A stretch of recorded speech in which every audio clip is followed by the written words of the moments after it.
Alors, bonjour à tous. On attend un petit peu. D'accord. Puis au final, ils l'ont retiré, la motion. Je suis contente de voir en fait. Bah oui, regarde-moi bien parce que peut-être qu'après je vais peut-être être prête de virer après l'exercice parce que si ça se passe mal. Non, je suis pas. Non, mais c'est pas l'habitude nous, de ces ambiances. Mais en même temps, ça fait du bien. Hein. Déjà, c'est une ambiance où on voit du monde en vrai. Absolument. Absolument. Mais voilà, écoute, c'est super que tu sois là. Et puis, Monsieur Servant. Bonjour, Angèle de l'agence. Vous allez bien? Ça va, Ah, c'est sympa d'être là. Ah bah non, ça fait Merci. très tard, mais Écoutez, bienvenue à vous. Monsieur Caudron est ici. Donc, installez-vous. Bonjour, Angèle de l'agence d'Urba. Enchantée. Super. Bonjour. Merci pour votre appui. Je l'ai dit aussi à Emilio. Bonjour. C'est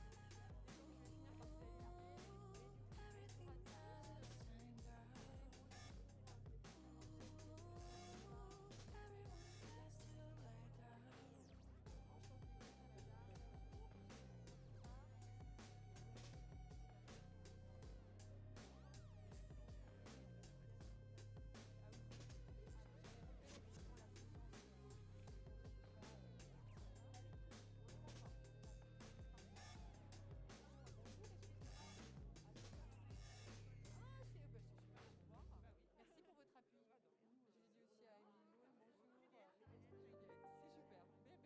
C'est parti. Allez, c'est parti. Alors.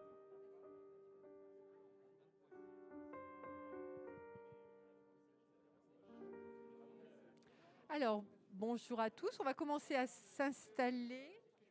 Je vais enlever mon masque. Bonjour. Alors, sans doute, voilà, peut-être de nous s'installer avec simplicité. Peut-être Monsieur Faudy. Alors, il y a nos deux directeurs. Mais non, mais c'est le directeur. Après, Monsieur Faudis.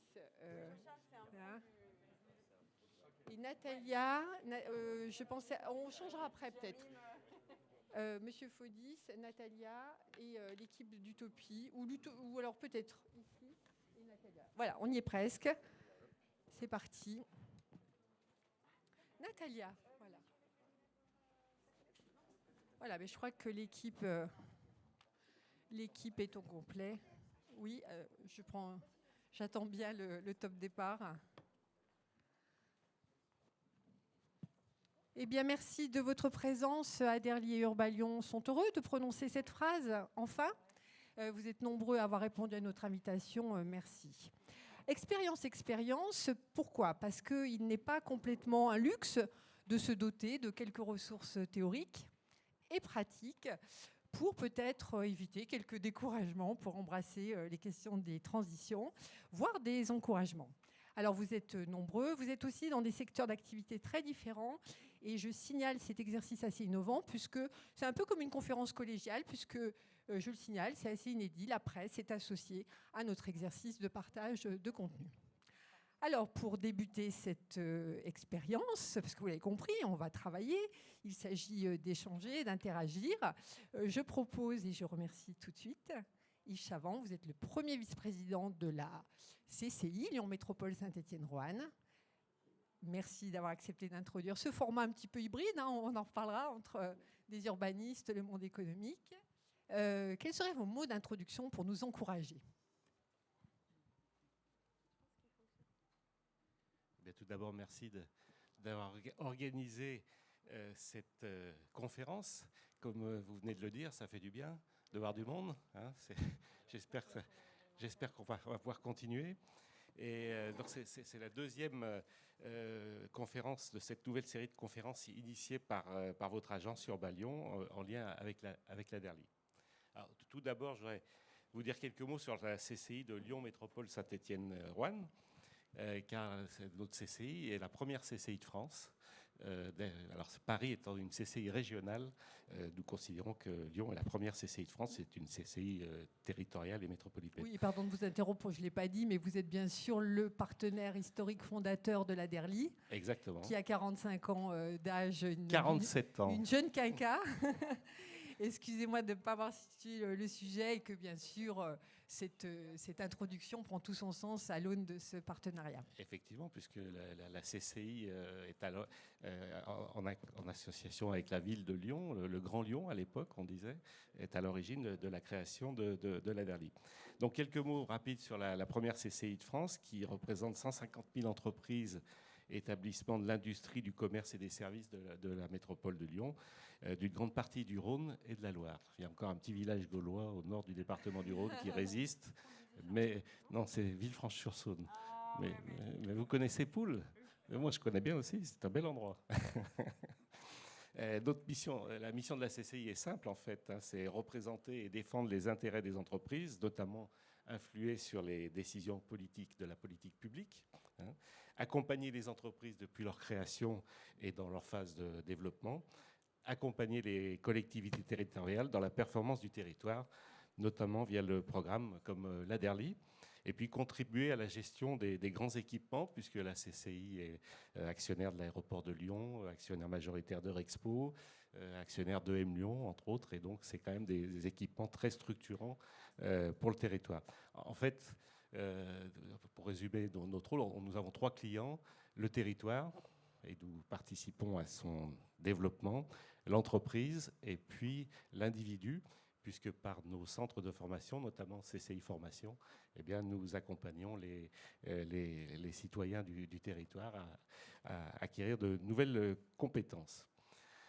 Alors, nous menons actuellement une transformation en profondeur de notre CCI, puisque en 5 ans, nous avons perdu 80% de nos ressources. Donc imaginez qu'une entreprise qui se trouve dans cette situation. Et donc nous transformons notre CCI pour en faire une organisation plus agile, plus tournée vers la satisfaction de ses clients et la génération de revenus indispensables à la poursuite de notre mission au service des entreprises et du territoire. Pour résumer, nous ne devenons pas une entreprise, mais nous nous adaptons à une culture du business. Donc vous le savez tous certainement, la DERLI est l'agence de développement économique de la région lyonnaise élargie et elle intervient sur la région stéphanoise, le Nord-Isère et la plaine de l'Ain. Alors j'ai appris qu'il fallait dorénavant appeler IPA, pour Investment Promotion Agency. Bon, moi je trouve que la DERLI c'était pas mal, mais enfin bon, voilà. C'est un scoop, il faudra qu'on en rediscute, Jean-Charles. Ah là, d'accord, ok.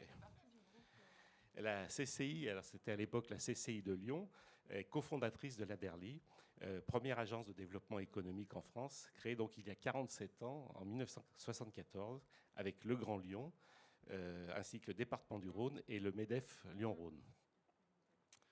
Il est important de rappeler que cette collaboration entre la collectivité et le monde économique sur un tel programme d'attractivité territoriale est exemplaire et que 47 ans après, ce sont toujours les 2 présidents des instances principales de la gouvernance, la métropole de Lyon et la CCI Lyon Métropole, qui sont coprésidents de la DERLI.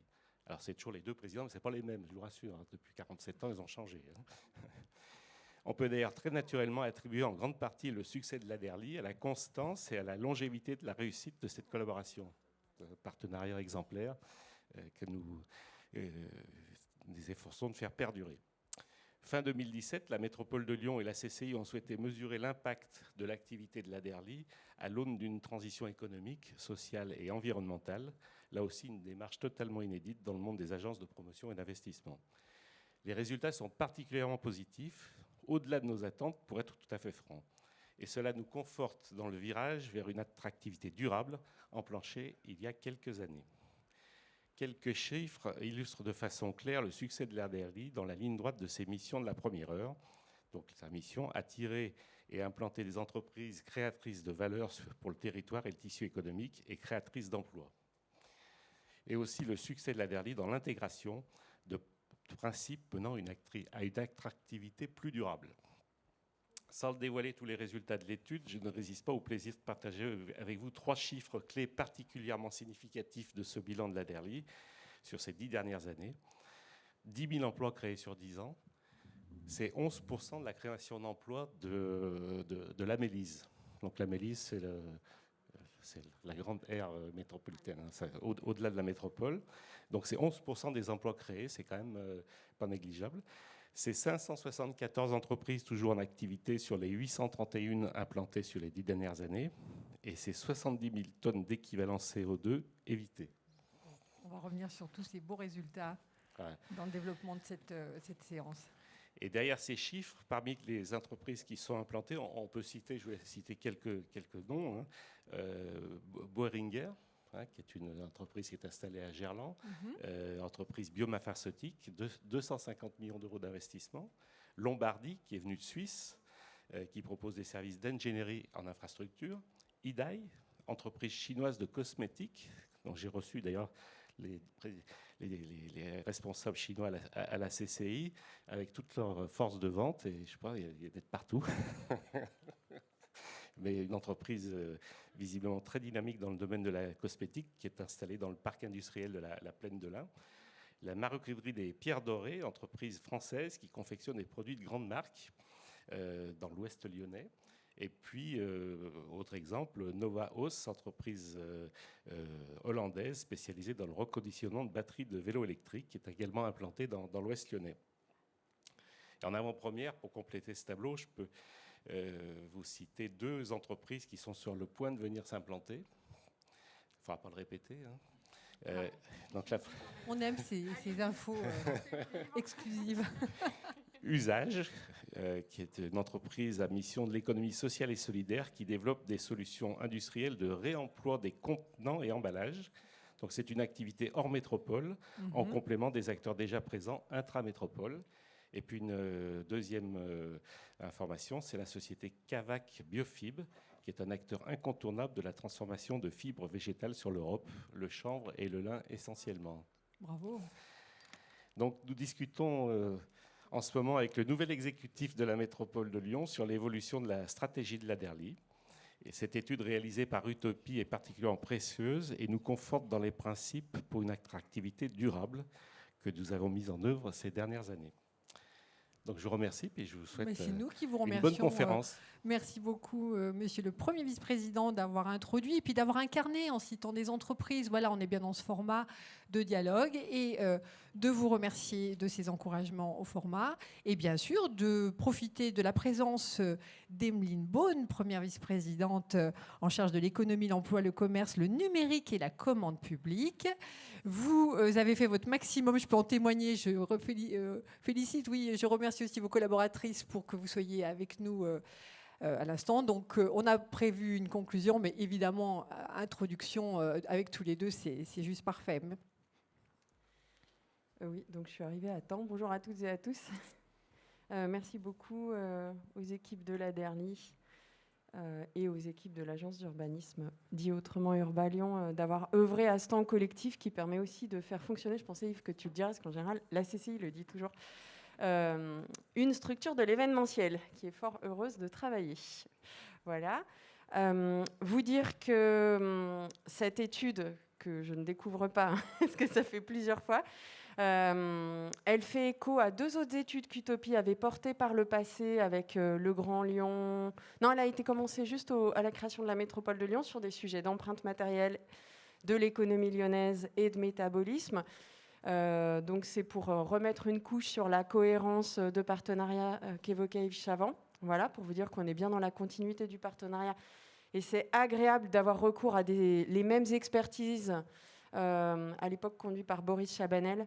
Mais voilà, comme ça, il voit un petit peu les différentes approches quand on est côté collectivité territoriale, avec le souci du territoire large, et quand on est côté entreprise et côté développement. Voilà. La deuxième chose que je voulais dire pour continuer sur le partenariat, Yves Chavant a pris soin d'indiquer le pivot qu'a pris la CCI, et donc en citant les clients, entre guillemets, l'offre de services de la CCI. Côté métropole de Lyon, il faut que vous ayez toutes et tous en tête quelque chose que Bruno Bernard évoque souvent, c'est qu'il ne faut jamais oublier que sur un territoire, certes, il y a des services urbains pour tout un chacun, y compris les entreprises, de la voirie, des transports en commun, de l'accès à l'eau potable, l'assainissement, les déchets. mais il y a aussi beaucoup d'humains et une particularité. La métropole, nous sommes un département, nous avons la compétence insertion, nous avons la responsabilité d'accompagner un maximum de femmes et d'hommes vers leur réalisation et vers un emploi, tout simplement. Donc, on a vraiment ce souci que le développement du territoire permette à celles et ceux qui y vivent de trouver leur place. Voilà, c'est pour ça qu'on insiste lourdement, sans jeu de mots, sur les questions d'activité productive, et je sais qu'on se rejoint avec la CCI là-dessus. Pourquoi ? Parce qu'on considère que ces activités productives sont plus intenses en emploi, ça c'est pour le volet impact social et une diversité d'emplois, qu'on a une nécessité à repositionner dans l'inconscient collectif ces sujets-là, en particulier pour nos jeunes qui ont tant souffert ces 2 dernières années et qui éventuellement se posent vraiment la question du sens du travail et de où, comment et pourquoi en fait apporter de l'expertise, de la compétence dans une organisation socio-économique, que ce soit une SCOP, une association, une PME ou dans un grand groupe. Voilà. La deuxième chose, et Yves l'a indiqué, donc ça me permet de vous redire que cette étude, c'est vraiment le socle de dialogue.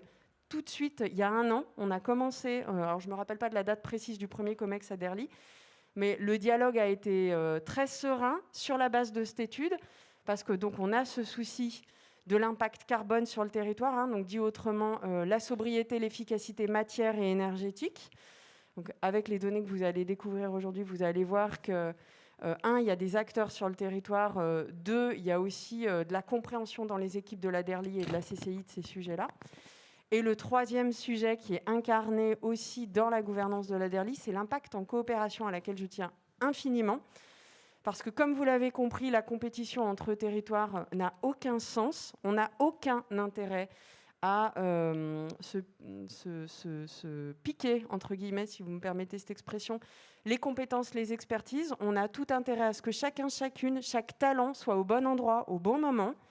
Et du coup, on est dans le dialogue, y compris avec des exécutifs qui ne partagent pas nécessairement notre vision du monde, mais qui partagent, je pense à Saint-Étienne Métropole, ce sujet de l'économie territoriale, ce sujet de l'industrie. Voilà, je cite Saint-Étienne Métropole, mais la CCI citerait Roanne aussi.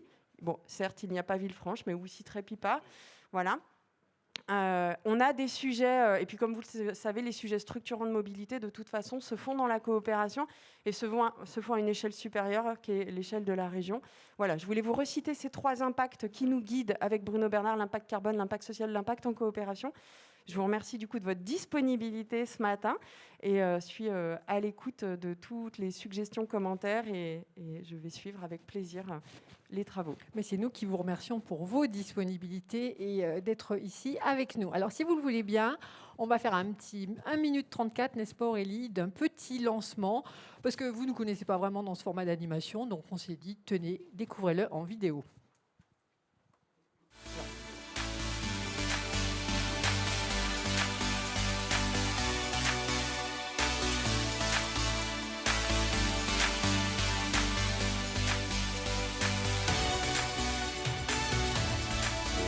Je me suis retrouvé pleinement. En fait, on se retrouve totalement dans la dimension de la transition et de l'attractivité des territoires. En fait, Cette matinale est très intéressante pour faire émerger des idées, mais il faut une étape de plus. Et ça, il faut du travail pour mettre les choses en place. Et quand je suis arrivée sur ce territoire lyonnais, je ne savais pas si ces discussions avaient vraiment lieu. on se retrouve totalement dans la dimension de la transition et de l'attractivité des territoires, en fait, puisque pour la simple raison, c'est qu'on va apporter une nouvelle solution pour les marchés avec des nouvelles matières premières qui n'existaient pas jusqu'à présent. Produisant en France, on n'est jamais les moins chers. En revanche, on peut très bien leur montrer que sur le cycle de vie du produit, parce qu'ils auront une maintenance, parce qu'ils auront des pièces, donc parce qu'ils auront un taux de disponibilité du véhicule qui sera bien supérieur à d'autres, c'est un véhicule, c'est un achat qui peut s'avérer plus rentable et donc plus économique. Un projet d'autoconsommation collective dans un bâtiment public à Lyon qui sert de référence et de vitrine pour la métropole et pour les entreprises locales engagées dans la transition énergétique.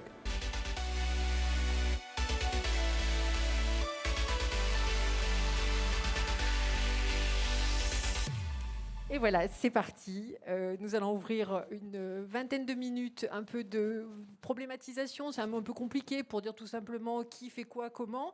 Et on a décidé voilà, de partager avec vous comment on travaille ce type de sujet. Donc une séquence qu'on a intitulée « Œuvrer au développement durable des territoires ». Pour en parler, évidemment, Jean-Charles Faudis, évidemment, le binôme de choc du cabinet Utopie, Florent Levavasseur et Pierre Viard.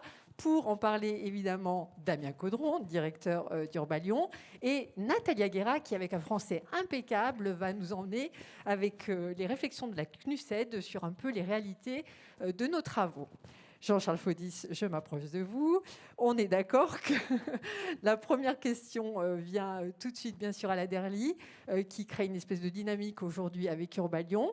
Moi, j'ai envie de comprendre comment vous avez travaillé ce sujet, porté un nouveau regard sur le territoire. Comment est venue cette approche? Expliquez-nous. Cette approche, elle est venue progressivement, elle a mis du temps à venir. Mais elle date pas d'hier, c'est-à-dire que c'est une approche qu'on a commencée il y a maintenant plusieurs années. Je crois qu'on a un petit slide qui... quasiment 4 ans. Quasiment 4 ans, puisqu'en fait, on est arrivé sur cette approche fin 2017. Fin 2017, on a tiré un constat avec notre conseil d'administration, qui était de dire, bon, ça fait 2 fois qu'on passe le cap un peu symbolique des 100 implantations, 2000 emplois, même si, on va le voir, ces indicateurs sont largement à compléter.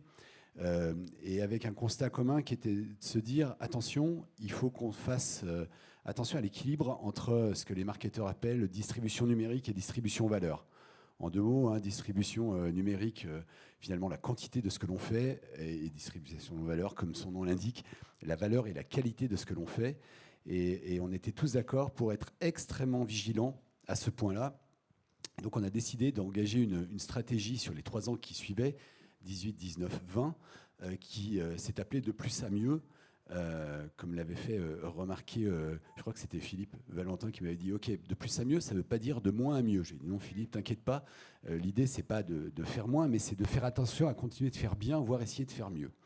Donc cette stratégie, elle s'attachait vraiment dès fin 2017, et croyez-moi, c'est pas du greenwashing, il y a quelques témoins dans la salle qui peuvent le dire, à se dire, ok, travaillons sur la durabilité des projets, leur qualité, leur qualification par les équipes, la répartition de nos ressources et de nos forces sur l'accompagnement des projets en fonction de leurs besoins et en fonction de leur intérêt pour les territoires. Yves et Emeline l'ont déjà souligné. Et donc on a vraiment structuré une stratégie autour de ça. Et dans le cadre de cette stratégie, on a mis en place une petite cellule qu'on a appelée Innovation et Prospective. Alors une cellule, c'est une personne, Cédric, avec des stagiaires bien qualifiés. Donc vraiment, mais une cellule importante pour nous, chargée de travailler sur l'anticipation, en fait, sur tous les niveaux, que ce soit sur les tendances, le contexte, les pratiques et aussi, bien sûr, les indicateurs, puisque nouvelle stratégie, évolution de stratégie, donc indicateurs à revoir pour être sûr d'avoir la bonne mesure de l'efficacité de notre stratégie. Et le premier travail qu'on a fait, Natalia était avec nous quand on a débriefé de ça, c'est un benchmark avec les autres agences de développement européennes, ce qu'on appelle les IPA, donc les Investment Promotion Agency. Non, Yves, on ne change pas de nom, d'accord. Mais la Derly est une IPA, moi j'aime bien ce nom-là, Investment Promotion Agency. Alors, on est en train, à la Derly, on l'a un peu dit, Emeline, de transformer le I, c'est-à-dire le I, ou plutôt de dire que finalement la Derly est en train de devenir une double IPA, Investment and Impact Promotion Agency. Tout ça pour montrer que c'est forcément des investissements à impact qu'on va chercher. En tout cas, dans ce benchmark qu'on a fait avec nos collègues de Berlin, Rotterdam, Amsterdam, Londres, Barcelone, enfin beaucoup d'agences européennes, une vingtaine, on avait fait un constat qui était très intéressant. D'abord, toutes les agences continuent d'utiliser ce fameux nombre d'implantations annuelles et cette fameuse estimation du nombre d'emplois créés à 3 ans. On pensait que, déjà en 2018, on se disait qu'il y en a beaucoup qui ne doivent plus l'utiliser. Ben non, parce que c'est un peu comme sur une bagnole, quoi. Vous avez le kilomètre et le compte-tour, et même si c'est plus suffisant, c'est intéressant et c'est nécessaire. Et l'autre constat, c'était de voir qu'il y avait une extrême dispersion des autres indicateurs utilisés par les agences. Quand je dis extrême dispersion, je parle sous le contrôle de Cédric, qui maîtrise ça à 100%. on avait, j'allais dire, quasiment autant d'indicateurs que d'agences, je dirais même plus d'indicateurs que d'agences, chacun ayant 3-4 indicateurs complémentaires, souvent très compliqués à manier quand on parle de CAPEX, d'OPEX, de CAPEX plus OPEX, enfin, des choses qui ne sont pas faciles et pas toujours captables en termes d'information. Et puis, au milieu de tout ça, il y a un indicateur qui a émergé, qui est un indicateur utilisé par IDA, Ireland Development Agency, qui est notre homologue, mais au niveau de l'Irlande, et qui, depuis sa création, on s'en est aperçu à ce moment-là, suit le nombre d'emplois créés nets chaque année par l'ensemble des entreprises accompagnées par l'agence depuis sa création. Donc un truc quand même très complet, très bien posé. Donc on a échangé avec nos collègues d'IDA à ce sujet parce qu'on a assez vite vu que c'était un indicateur intéressant. On a discuté de ça avec une partie de notre board qui s'était réunie. On avait organisé un atelier de travail sur les indicateurs, vous voyez, en mars 2019, en disant, bon, comment on les fait évoluer, nos indicateurs, par rapport à la stratégie en cours. Et on est parti dans une enquête, alors qu'on n'a pas mené sur l'intégralité de la vie de l'agence, parce que 45 ans, ça faisait un peu beaucoup, on n'était pas en mesure de le faire. Par contre, on a décidé de lancer une enquête qu'on a appelée Odissa, qui était une enquête sur 10 ans. Donc, mesurer la création d'emplois nets générés par les entreprises accompagnées sur les 10 dernières années par la DERLI. D'accord. Voilà, donc ça, c'était la décision qui était prise en mars 2019. En parallèle, en travaillant avec toute l'équipe d'Urbalion et de l'Opale, je vois Vincent au fond. Oui, j'allais venir là-dessus, que nos invités comprennent bien les forces en présence. Ça fait longtemps qu'on travaille avec l'équipe de Vincent à la DERLI sur finalement ce que nous, on ne sait pas faire. Nous, on est des opérationnels, on sait aller chercher des projets, on sait bien les détecter, on sait pas trop mal les convaincre, on sait plutôt bien les accompagner. On réussit parfois, on échoue parfois, c'est fait partie du jeu. Par contre, on n'a pas du tout cette capacité à de la big picture, de voir l'économie dans sa globalité. Et c'est pour ça... D'où le partenariat avec Urbalion. D'où le partenariat avec Urbalion et le partenariat avec Utopie grâce à Urbalion. C'est-à-dire que c'est l'équipe de Vincent qui un jour nous a dit il faut qu'on se parle. Et de Philippe Marie, là, je vois qu'il est responsable des transitions. Il faut qu'on se parle là, il faut qu'on se parle à trois. Il faut qu'on vous fasse rencontrer des gens qui sont très bien. On leur a dit ok, on va voir. Effectivement, ils sont très bien. Donc voilà, ce sont des... Exactement. Et donc on a rencontré l'équipe d'Utopie, dont Boris Chabanel, qui avait participé à l'expérience number 1. Et il en est ressorti 3 choses. Je vais aller vite, Angèle. Oui. Je te vois qui me pousse. La première, c'est de nous dire, on parlait de la Mélise tout à l'heure, c'est de nous dire, OK, la Mélise, ce n'est pas le territoire d'intervention de la DERLI, certes, c'est plus vaste, mais votre territoire de référence, celui que vous devez regarder par rapport à vos évolutions stratégiques, à votre suivi, c'est ce territoire-là, parce que économiquement, je parle sous votre contrôle, les uns et aux autres, c'est celui qui a du sens. Voilà. Donc, pour nous, on a confirmé le fait que finalement, nos territoires de référence, celui sur lequel on indexe les indicateurs que vous allez découvrir après, c'est celui-ci. La deuxième chose, et j'arrive pas à lire ce que j'ai écrit.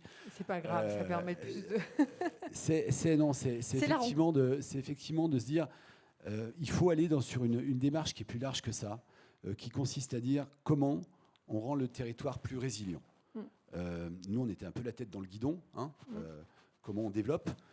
Et grâce à Urbalion et à Utopie, on a pris assez tôt finalement conscience de cette notion de résilience du territoire, du fait de dire on ne va pas chercher que sur des secteurs forts, on va déjà chercher à combler des trous dans la raquette, à aller sur des zones d'ombre, à s'occuper des sous-productifs, même si à l'époque, je l'avoue, on ne savait pas ce que c'était. Voilà. Et puis, troisième point, et j'y arrive directement, c'est que Florent, Pierre, l'équipe d'Utopie nous a dit votre étude là, à 10 ans, ça va être très bien. Ouais, c'est une super base. Vous aurez des données objectives, claires. Mais nous, on peut vous aider à aller beaucoup plus loin là-dessus. À partir de ces données-là, on peut vraiment dessiner une empreinte et évaluer, modéliser, mais ils l'expliqueront mieux que moi, une empreinte socio-économique des implantations accompagnées par la DERLI. Et ça nous a intéressés parce que ça correspondait aussi à un constat qu'on avait fait avec Émeric de Molera, qui est le directeur opérationnel de la DERLI, avec Cédric, avec toute l'équipe, se disant « Ok, très bien, on va mesurer les emplois nets, and so what ? Quoi derrière ?» Et grâce à Utopie et Urbalion, on a pu aller beaucoup plus loin là-dessus. Et puis on a poussé le cran encore un petit peu plus loin. Et oui, avec. Et d'ailleurs, bien sûr, alors ça c'est plus récent. Hein, je disais à Emeline, quand la première fois qu'on s'est rencontrés, je lui avais dit sur le ton un peu provoquant qu'on n'avait pas commencé ses études le 28 juin 2020, mais c'est vrai. Par contre, je reconnais que l'étude carbone, on l'a commencé après le 28 juin 2020. Mais on l'a commencé aussi à l'initiative, et elle le disait, de notre comité exécutif qui nous a dit OK, mais essayez aussi de regarder l'impact carbone de ces implantations. On a posé la question à Utopie, qui nous a dit on peut peut-être regarder de manière exploratoire. Ils ont pris le challenge, et donc c'est aussi des résultats qu'on va partager avec vous. On est allé dans l'évaluation de l'impact carbone des merci à vous. C'est vrai que c'est d'avoir essayé voilà de nous expliquer les ressorts de l'intelligence collective du territoire à travers ce partenariat. Vous nous suivez, j'espère, dans un peu ces interrelations. Merci Jean-Charles. Et donc, du coup, question à nos intervenants. Le binôme de choc d'Utopie. On aime travailler avec vous. 2 agences qui vous approchent, pas n'importe lesquelles, qui viennent solliciter une commande. Est-ce que vous pouvez, en pas trop de temps, parce qu'on reviendra avec vous sur le bilan, nous dire comment on se saisit de cette commande? Oui, merci Angèle. Peut-être en introduction, nous on est ravis avec Pierre parce qu'on aime beaucoup l'IPA. Et donc on était... on ne savait pas que l'Aderly était aussi une IPA, donc c'est parfait. Et globalement, on est... peut-être avant de répondre à la question, on a beaucoup parlé d'Utopie. En 2 secondes, on est une agence de conseil pionnière sur les stratégies de développement durable créée il y a près de 30 ans, en 1993 par Elisabeth Laville. Et donc depuis 30 ans, on fait avancer les pratiques, on fait avancer les consciences sur ces sujets de responsabilité de territoire, en accompagnant les entreprises, les organisations, mais aussi les collectivités. Et c'est dans ce cadre-là que Boris Chabanel et l'équipe territoire, nos collègues, ont accompagné de manière assez durable depuis quelques années les équipes du Grand Lyon. Globalement, on travaille évidemment en synergie très forte avec l'équipe territoire sur le sujet de l'agence de développement économique. Nous, ça nous paraissait clé d'apporter de la quantification, comme l'a mentionné Jean-Charles, à leurs problématiques. Avec nos outils économétriques, on l'a présenté dans les dépliants, ça s'appelle Local Footprint. On est un des leaders en France sur ces techniques d'études d'impact, études d'impact socio-économique, études d'impact environnemental, pour rendre compte des retombées d'une action, d'une filière, d'un événement sportif, d'une entreprise. Et donc on a pris le challenge effectivement de donner de la profondeur d'analyse aux travaux de l'Aderly sur les 10 années, en photographiant l'année 2019. Quel est le résultat quelles sont les retombées socio-économiques de l'année 2019 des entreprises implantées par l'Aderly. On a ensuite, c'est toute la logique de nos travaux, c'est de ne pas raisonner en silo. Le silo économique, le silo social, le silo environnemental, mais c'est vraiment d'essayer de raisonner de manière mutualisée, avec du recul sur l'ensemble des thématiques. Et donc la vision carbone, elle est tout aussi importante, plus exploratoire, vous le verrez dans les calculs, puisqu'on a un raisonnement théorique, mais au moins on était vraiment soucieux de montrer, de former, quelque part, de sensibiliser les acteurs économiques à cette question dans le choix d'implantation, et puis éviter potentiellement des éventuels raccourcis, des préjugés sur le carbone. Quand on amène des choses sur un territoire, il s'avère qu'en France, c'est assez vertueux d'avoir de l'activité économique. Et c'est toute la logique des stratégies territoriales, essayer de faire plus en circuit court, plus proche du territoire, plus proche de la demande locale. On le verra peut-être dans les calculs, mais en tout cas dans la Mélise, il y a 40% de la demande locale qui fuite. Il y a des importations à hauteur de 40% de la demande locale, c'est énorme. Et donc c'est aussi des formidables opportunités business pour le territoire de comprendre cette demande locale et qu'est-ce qui est importé, et donc avoir des belles opportunités économiques. Merci beaucoup à tous les deux. Pierre, un petit mot quand même, parce qu'on le sait, les travaux se font en binôme. Rapidement, je sais que vous allez revenir sur le bilan, mais c'est bien de travailler avec nous ? C'est challengeant, mais intéressant, ouais. Je dirais intense. Et en plus, je travaille avec vous depuis assez longtemps, puisque j'étais aussi sur les projets de la métropole dont on parlait tout à l'heure. Et également, je travaille également avec Usage, donc je suis très content d'apprendre qu'ils viennent s'implanter sur votre territoire.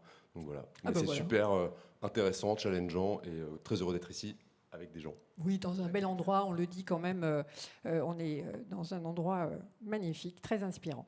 Je vais me retourner vers Damien Caudron. Damien Caudron, vous êtes le directeur d'Urba Lyon. Vous venez de publier votre revue Point commun avec un article. On est un petit peu responsable aussi. Elle fait bien ça. On ne se connaît pas.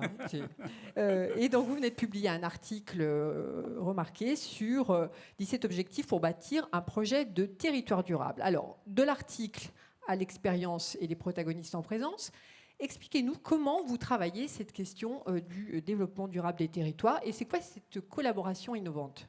Alors, je serai d'abord sur la collaboration innovante, c'est-à-dire que, Jean-Charles vient de la rappeler, même s'il y a une collaboration historique entre la DERLI et l'agence d'urbanisme au travers de l'Observatoire économique, l'OPAL.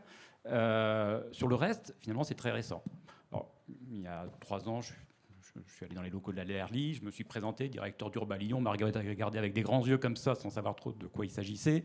Quand j'ai dit, c'est l'OPAL, là, tout de suite, on m'a accueilli très chaleureusement. Voilà, et je me suis dit, là, nous sommes perçus que, voilà, il faut parler économie.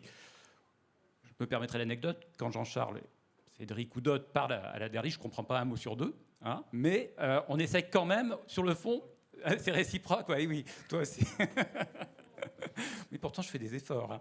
Donc, ce qui est intéressant, c'est que finalement, derrière le domaine d'excellence de la DERLI au travers du spectre de l'économie, finalement, la DERLI a fait la démarche de venir vers nous en se disant il y a quand même des questions. Alors, ça a bien été rappelé, la question du territoire, finalement. Et le questionnement de fond qui était mais qu'est-ce que les entreprises donnent et reçoivent du territoire qui les accueille? C'est ça, finalement, la ligne de fond. Et vous l'avez dit, la question du territoire et de regarder le bon territoire est important aussi. C'est ce que nous sommes efforcés de faire.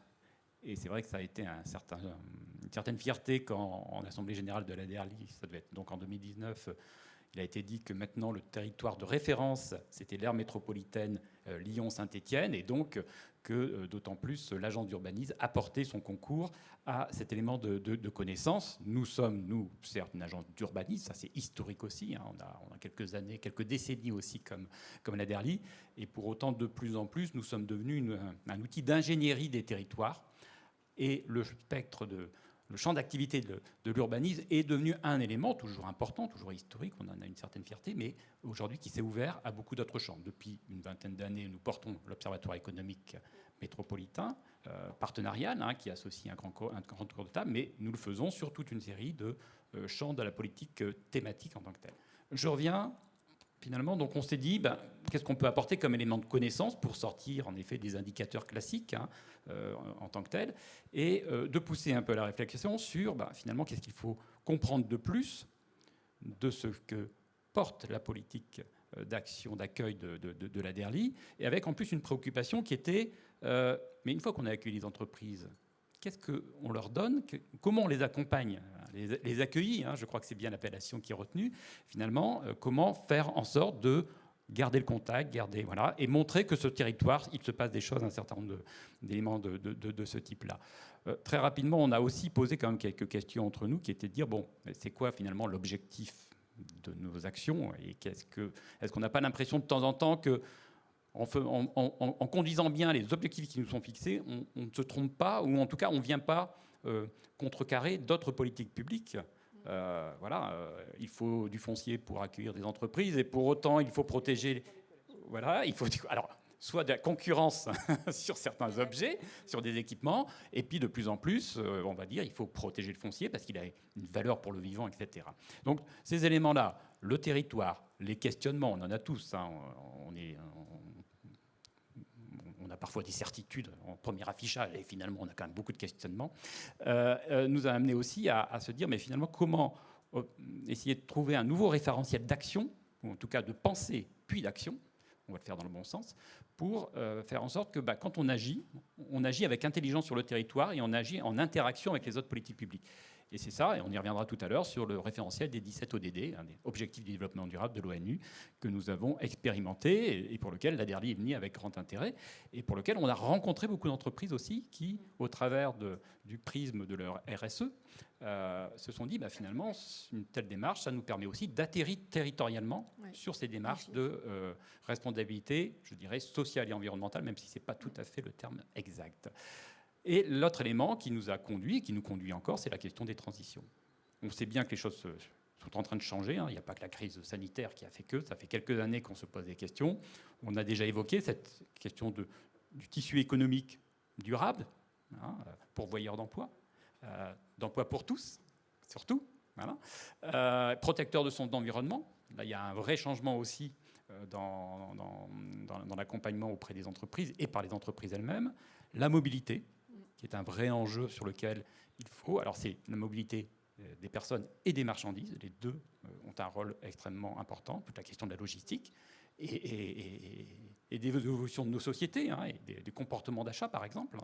On a fait un travail de bilan sur 10 ans de l'urbanisme commercial sur l'aire métropolitaine. Bon, alors, le bilan est mitigé. Alors, selon la façon dont on le regarde, on verra le verre à moitié plein ou le verre à moitié vide.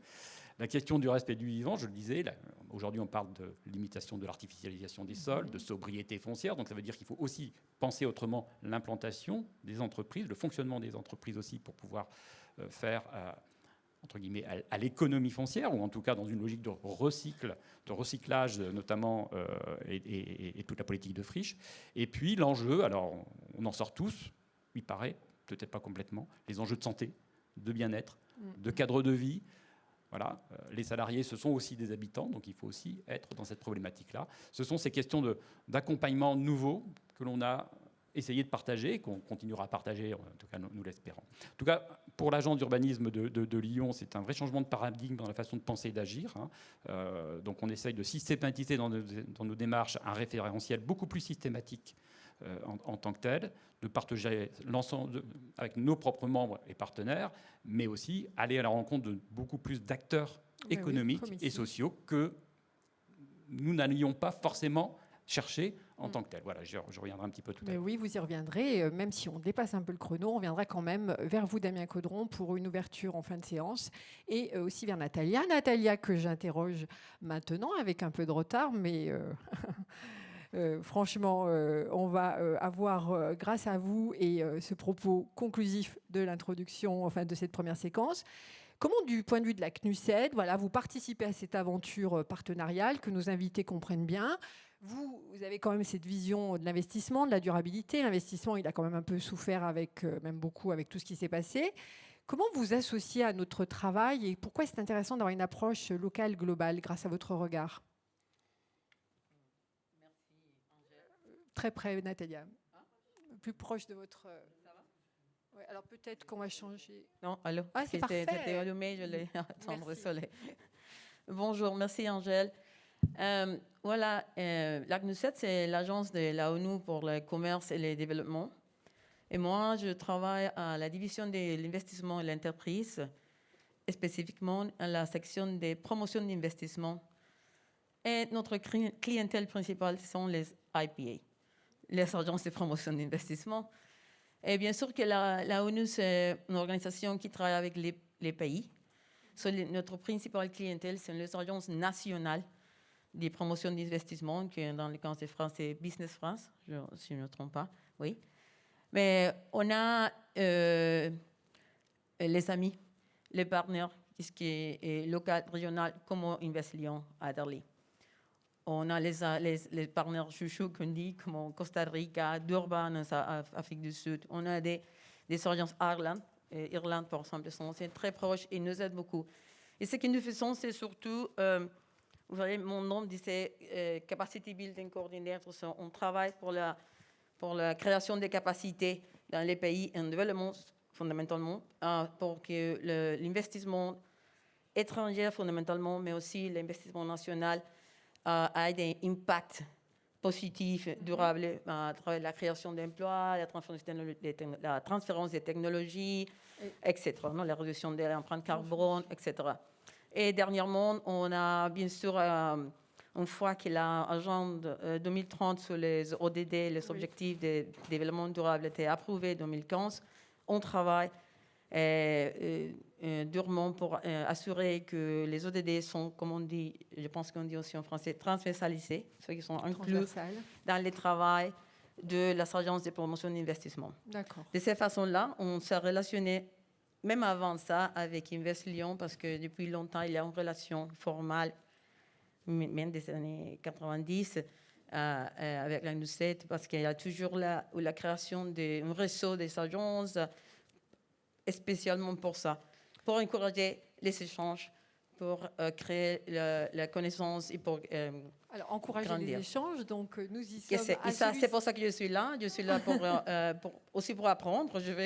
Ça m'intéresse beaucoup, les nouvelles indicateurs, comment ça se passe, pour ça enrichisse ma connaissance et en même temps ma capacité d'aider les pays en développement. Et ça vous questionne aussi. Un échange permanent. Et j'ai vu dans le brief au téléphone, ça vous questionne aussi les indicateurs qualitatifs dans notre capacité à les appliquer. C'est très important parce qu'on avait dit, comme ça a été mentionné avant, que l'information, la data, maintenant c'est très important pour comprendre et pour élaborer des politiques publiques plus efficientes et avec beaucoup plus d'impact.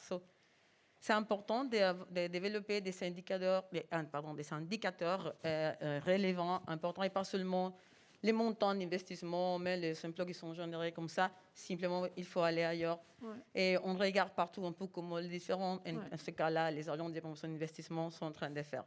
Ma présence là, c'est aussi un peu pour apprendre aussi, et pour partager et pour vous encourager, parce que je pense que c'est génial.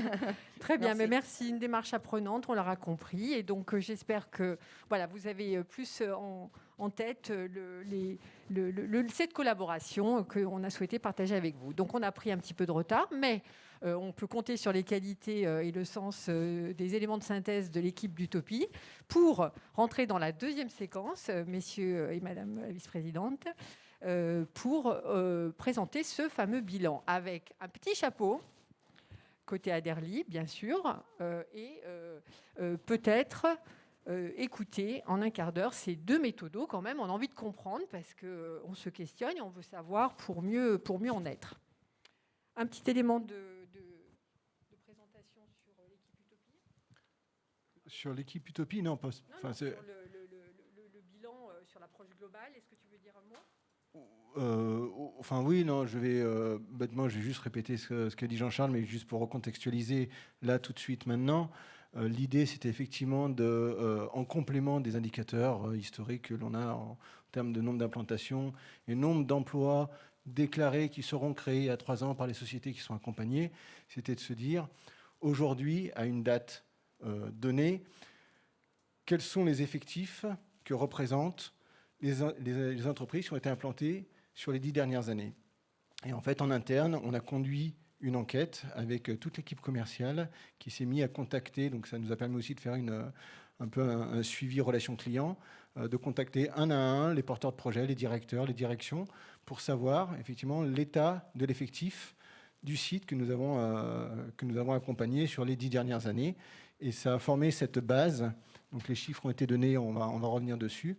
Ça a donné cette base donc, qui est non pas ni statistique, ni modélisée, mais qui est une base réelle du nombre d'emplois, tous les effectifs que représentent 10 années d'implantation entre 2009 et 2018 d'entreprises accompagnées par l'Adderly. Merci Cédric. Alors, c'est à vous. Le bilan. Super, merci. On a peut-être des slides qu'on peut présenter sur le bilan et vous allez retrouver les éléments dans le dépliant socio-économique. Globalement, voilà, ce que vient de dire Cédric, c'est que les entreprises encore en activité sur ces 10 années de travail en 2019, c'est 574 entreprises. Ça représente plus de 9 900 emplois directs à l'intérieur donc des salariés de ces entreprises. On l'a dit tout à l'heure, c'est 11% des créations nettes des emplois de la Mélise. Donc on a regardé l'historique des emplois INSEE entre 2009 et 2018, comparé cette évolution positive liée à ces entreprises. Donc on a calculé 11% de créations nettes. Et puis si on passe, Jean-Charles, tu peux aller un petit peu plus vite, voilà, sur encore. et encore. On a calculé qu'il y avait un taux de disparition logiquement plus faible que la moyenne nationale française, parce que c'est aussi dans votre cœur de métier d'accompagner les entreprises. Donc, le taux de disparition est plus faible que la moyenne nationale, qui est de 46%. Et le cœur de notre travail, il a été d'exploiter l'enquête qu'a mentionné Cédric. Donc, qui sont ces entreprises? En 2019, c'est 574 entreprises. On a évalué à partir de la base ESAN de l'Open Data de l'INSEE. En France, on a la chance, on a l'INSEE qui nous donne énormément d'informations quantitatives sur les entreprises en présence, les établissements. Donc, on a pu modéliser leur activité économique à partir du nombre d'emplois dans ces entreprises, secteur par secteur, numérique, services aux entreprises, secteur du vivant, etc. etc. Chacun de ces secteurs a un comportement économique différent, une base achat moyenne différente, un taux d'export, d'import différent. Donc notre travail avec Pierre, ça a été de modéliser cette activité économique à l'intérieur de la Mélise, en France, voire des fuites à l'étranger. Donc on a ces grands flux monétaires qu'on a représentés, 630 millions de valeur ajoutée sur le territoire, 440 millions estimés de salaires bruts versés, 675 millions d'euros d'achats réalisés par l'ensemble de ces entreprises en 2019 et 45 millions de fiscalité versée. Ces chiffres sont je le répète, c'est des estimations de modélisation, ce n'est pas issu d'une collecte à 100% auprès de ces entreprises, mais ça nous donne, en utilisant l'INSEE, une base, un ordre de grandeur de ce poids économique de ces entreprises à fin 2019. On a mis tout ça dans notre modèle qui s'appelle Local Footprint, où on a des détails méthodos dans les plaquettes, donc je ne vais pas me répéter. Très rapidement, Local Footprint, c'est un modèle économique qui reproduit l'économie. On essaie de voir de façon la plus réaliste possible qu'est-ce qui se passe dans une économie locale quand on y injecte des flux monétaires, quand on injecte de la masse salariale, quand on injecte des achats, etc. C'est basé sur un algorithme et des tables entrées-sorties. Et donc, on permet de quantifier les retombées indirectes et induites liées à un choc monétaire. Indirect, c'est donc lié aux fournisseurs, et induite, c'est par la consommation des ménages ou par la fiscalité versée. Et donc, le résultat de ces calculs, c'est que quand il y a 9 900 emplois dans la Mélise qui vont acheter pour 675 000 euros d'achats, on va quantifier à peu près à 5 150 emplois dans la chaîne de fournisseurs dans la Mélise. Les emplois dans la chaîne de fournisseurs, ça va être la sécurité, le nettoyage, la logistique, etc., etc. On quantifie à près de 8 000 emplois induits dans la Mélise, liés à la consommation des ménages et à la fiscalité des entreprises. Donc la consommation des ménages, c'est je vais au restaurant, j'achète du pain à la boulangerie, etc., etc., grâce à mon salaire. Et donc au total, on a chiffré à 23 000 emplois soutenus par l'activité de ces entreprises implantées par la DERLI. Donc 66% des impacts totaux en France sont dans la Mélise, donc c'est un gros ratio, parce que aussi le territoire sous-jacent de la Mélise est très diversifié économiquement et retient l'activité. Si on avait mis ces 9 900 emplois au milieu de... je ne vais pas citer des noms, si je peux, au milieu de la Creuse ou la Bretagne ou des montagnes corses, il n'y aurait pas eu 66%. On aurait eu plus de fuites. Là, nos modèles font qu'il y a un soutien à l'économie locale. Au total, ces mêmes calculs, donc ça fait 35 000 emplois soutenus par cette activité économique implantée par la DERLI.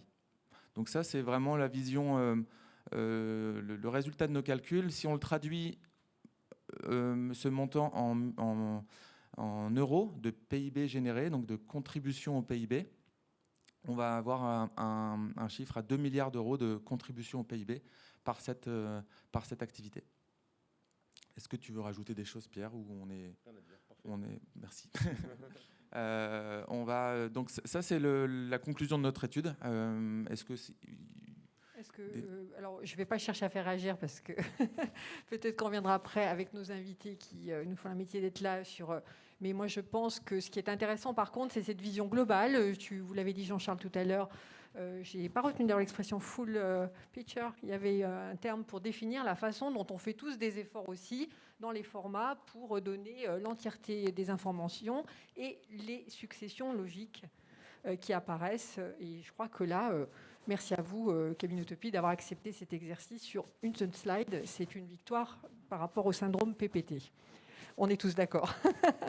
Donc peut-être, merci Florent, peut-être peut-on continuer et on ouvrira le débat après.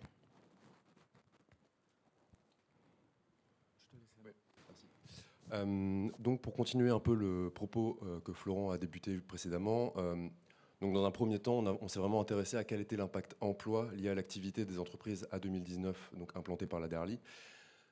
L'impact emploi, on sait qu'une activité économique va générer des emplois, sinon c'est qu'elle a vraiment un problème.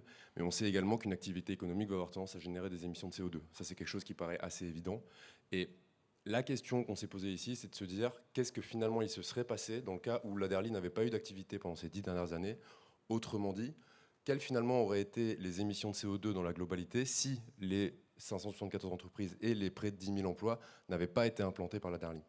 Et donc c'est très intéressant parce que justement l'ADEME a publié hier une note expliquant et rappelant que la lutte contre la crise climatique n'est pas une lutte pays par pays ou territoire par territoire, mais bien une lutte dans la globalité. Et donc c'est exactement en fait ce qu'on a essayé de mettre en place dans la théorie de cette étude, c'est de se dire on ne va pas considérer ici la Mélise comme terreau d'émissions de CO2, mais bien qu'est-ce qui se passe au terme des émissions de CO2 dans l'ensemble de l'économie mondiale. Donc c'est vraiment le postulat qu'on a voulu développer ici. Et je précise également que on est maintenant assez conscient, plein de rapports du Haut Conseil sur le climat, etc., le disent, pour dire que les émissions ne sont pas uniquement des émissions émises sur un territoire. Certes, relocaliser des entreprises ou faire du développement économique, ça va avoir tendance à générer des émissions de CO2 sur un territoire donné, mais on est maintenant convaincu que plus ou près de la moitié des impacts carbone liés à la consommation ou à l'économie française sont en fait des impacts importés depuis l'étranger, d'Asie ou d'ailleurs. Et donc, ne regarder en silo cette problématique du CO2, c'est vraiment plus quelque chose qui est à conseiller ou est à faire. Et donc, cette étude a voulu essayer de donner une dimension beaucoup plus globale aux questions des émissions carbone liées à l'activité de la DERLI. Peut-être qu'en complément sur le carbone, il y a une étude qui est sortie récemment du Shift Project ou Carbon 4, je ne me souviens plus, mais sur la part des actions à mener pour aller dans la trajectoire bas carbone de l'accord de Paris. Et un quart seulement des efforts sur le carbone est propre à notre comportement d'individu, notre manière de se chauffer, de transporter, etc. Un quart seulement, 3 quarts est relatif aux États et entreprises et territoires. Et c'est vraiment tout l'enjeu aujourd'hui de cette étude, c'est éclairer cette partie 3 quarts. C'est quoi la responsabilité des États et de l'entreprise pour enclencher la dynamique bas carbone.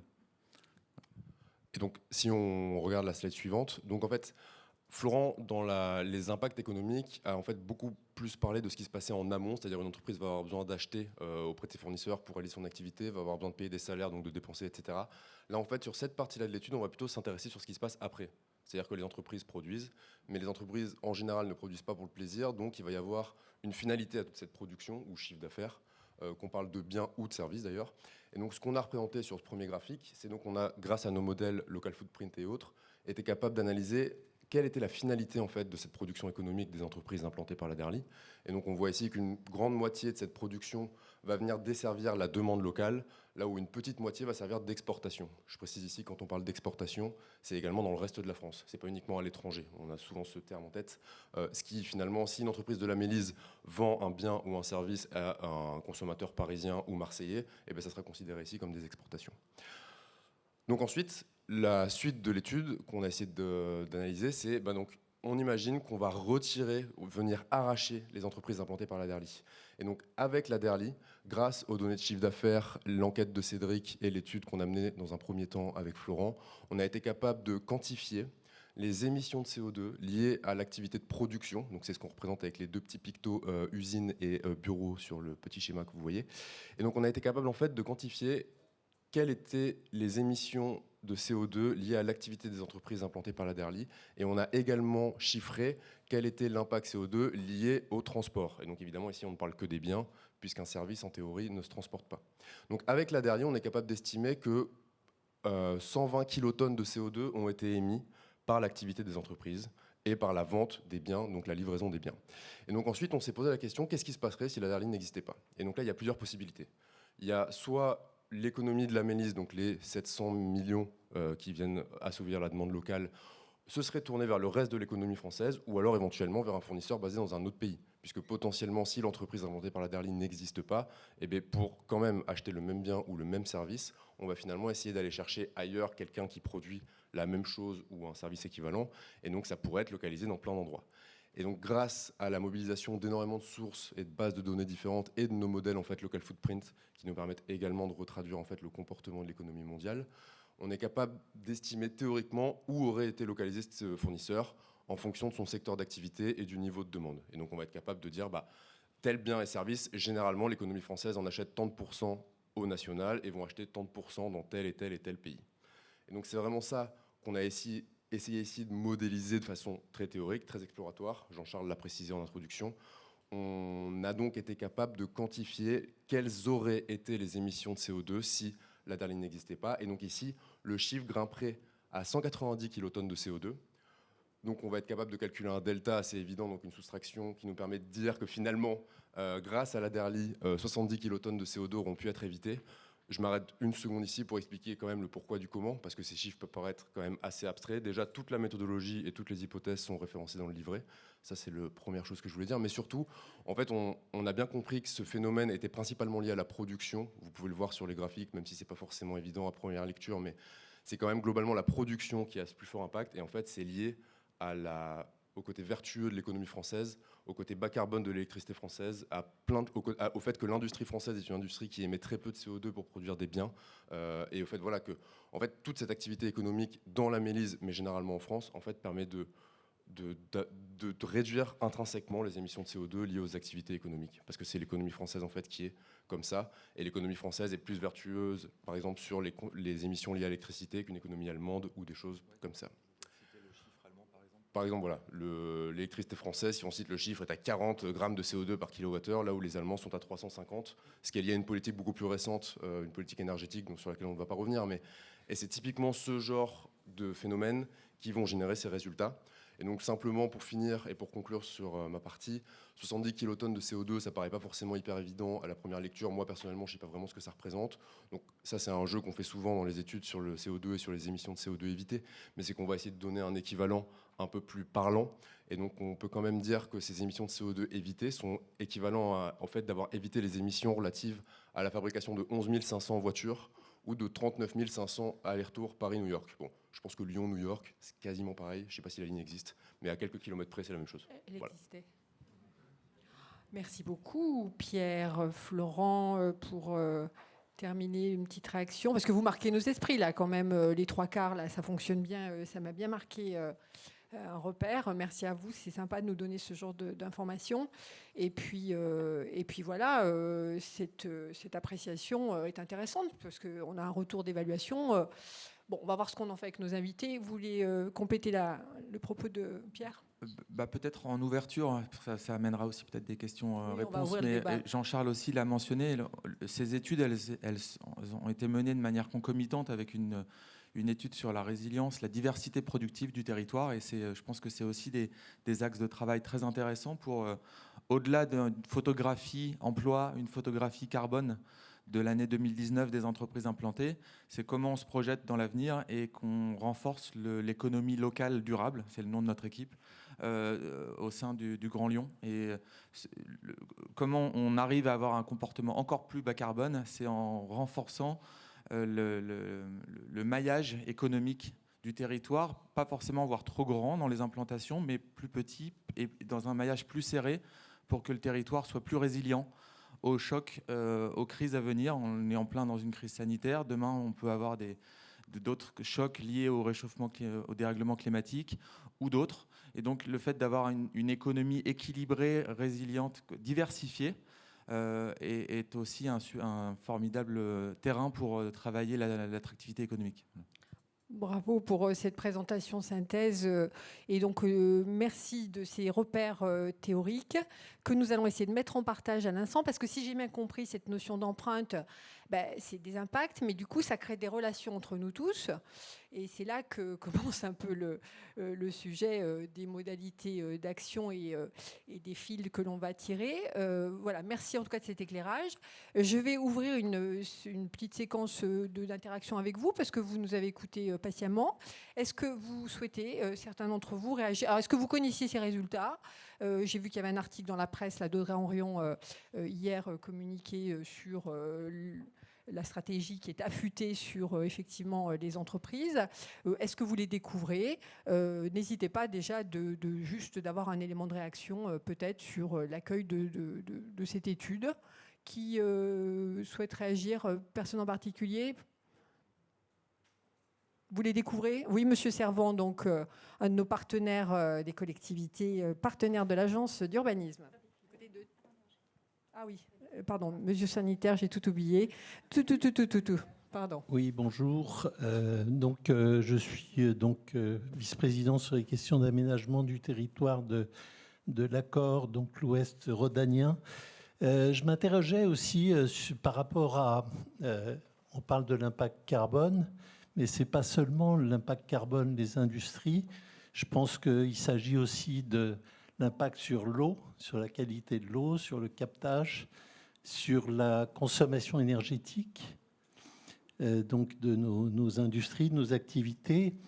C'est également la question des déchets, la question du recyclage. Alors, est-ce qu'on a des études faites là-dessus parce qu'elles m'apparaissent aussi importantes que l'impact carbone?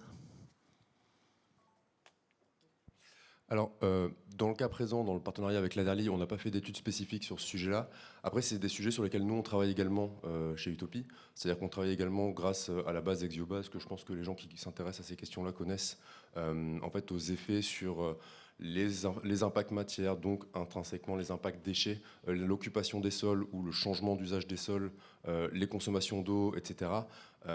Et on travaille aussi également souvent avec la Caisse des dépôts biodiversité, parce qu'ils ont lancé un outil sur les mesures d'impact sur la biodiversité. Et en fait, on n'a pas fait ici l'étude, je ne me prononcerai pas de façon trop tranchée, puisqu'on n'a pas étudié ce point-là. Mais ce qu'on peut dire aussi, c'est que finalement, de par les normes sur la production, une activité économique en France aura certes un impact, une consommation d'eau va avoir tendance à générer des déchets et va également avoir un impact sur la biodiversité. Mais globalement, quand on consomme de l'eau, il vaut mieux la consommer dans des zones où on en a, et il vaut mieux consommer de l'eau propre et en essayer de rejeter l'eau la plus propre possible. Je ne vais pas revenir ici sur les listes des scandales industriels, etc. C'est pas le sujet, mais une activité qui, par exemple, consomme de l'eau aura finalement moins d'impact sur la biodiversité si elle est faite en Union européenne que si elle est faite, par exemple, en Inde, où il y a des grosses problématiques liées à l'eau, ou si elle est faite en Afrique du Sud. Donc voilà, après, je ne vais pas dire qu'il faut venir voler tous les secteurs qui travaillent avec l'eau à l'économie indienne et à l'économie sud-africaine, ce n'est pas là mon propos, mais les résultats auraient été dans une veine assez similaire, ce qui n'empêche pas derrière de sensibiliser les entreprises à une frugalité sur la gestion des déchets, sur la consommation des matières. C'est un autre sujet. Et là, c'est vraiment sur l'interaction qu'on a avec les entreprises où il faut, je pense, sensibiliser et donner des billes et des clés pour permettre aux entreprises donc, de développer des systèmes de production plus sains ou moins consommateurs ou moins impactants. Mais voilà, mais en tout cas, il n'y a pas eu d'études sur le sujet dans le cadre de ce partenariat. En complément, très rapidement, il est sorti il n'y a pas longtemps un rapport de l'EPE, les entreprises pour l'environnement, sur des indicateurs typiquement d'impact, où on voit qu'il est intéressant de regarder le pourcentage du chiffre d'affaires lié à l'économie circulaire, c'est-à-dire avec des fournisseurs locaux, de réutilisation de déchets de son voisin, etc. Donc, dans une logique d'attractivité intéressante, ça pourrait être un des indicateurs de regarder ça. Est-ce que le comportement d'une entreprise, à combien de pourcentage il est lié à ses voisins pour augmenter le niveau de symbiose industrielle locale? Oh, c'est joli, ça, symbiose industrielle. Emeline Beaune, vous vouliez réagir? Je demanderai aussi à M. Chavon après. Non, c'était juste pour compléter. J'allais citer l'EPE et puis après, comme source d'infos, c'était Utopie à l'époque, mais dans la mesure de l'empreinte matérielle de l'économie lyonnaise, qui à l'époque était déjà faite sur Amélis, on avait pris en compte l'entrée matière et donc l'entrée eau. Par contre, il n'y avait pas la production de déchets, mais ça peut se lire dans le rapport. C'est sur le site du Millénaire 3. Voilà. En tout cas, merci beaucoup, Monsieur Servan, pour votre sollicitation. Bien sûr, Monsieur Fodis. Peut-être un ajout, c'est qu'effectivement, on n'a pas mené ces études, elles sont intéressantes. On est dans une année 1 de cette série d'études. On a commencé l'année 2 d'ailleurs.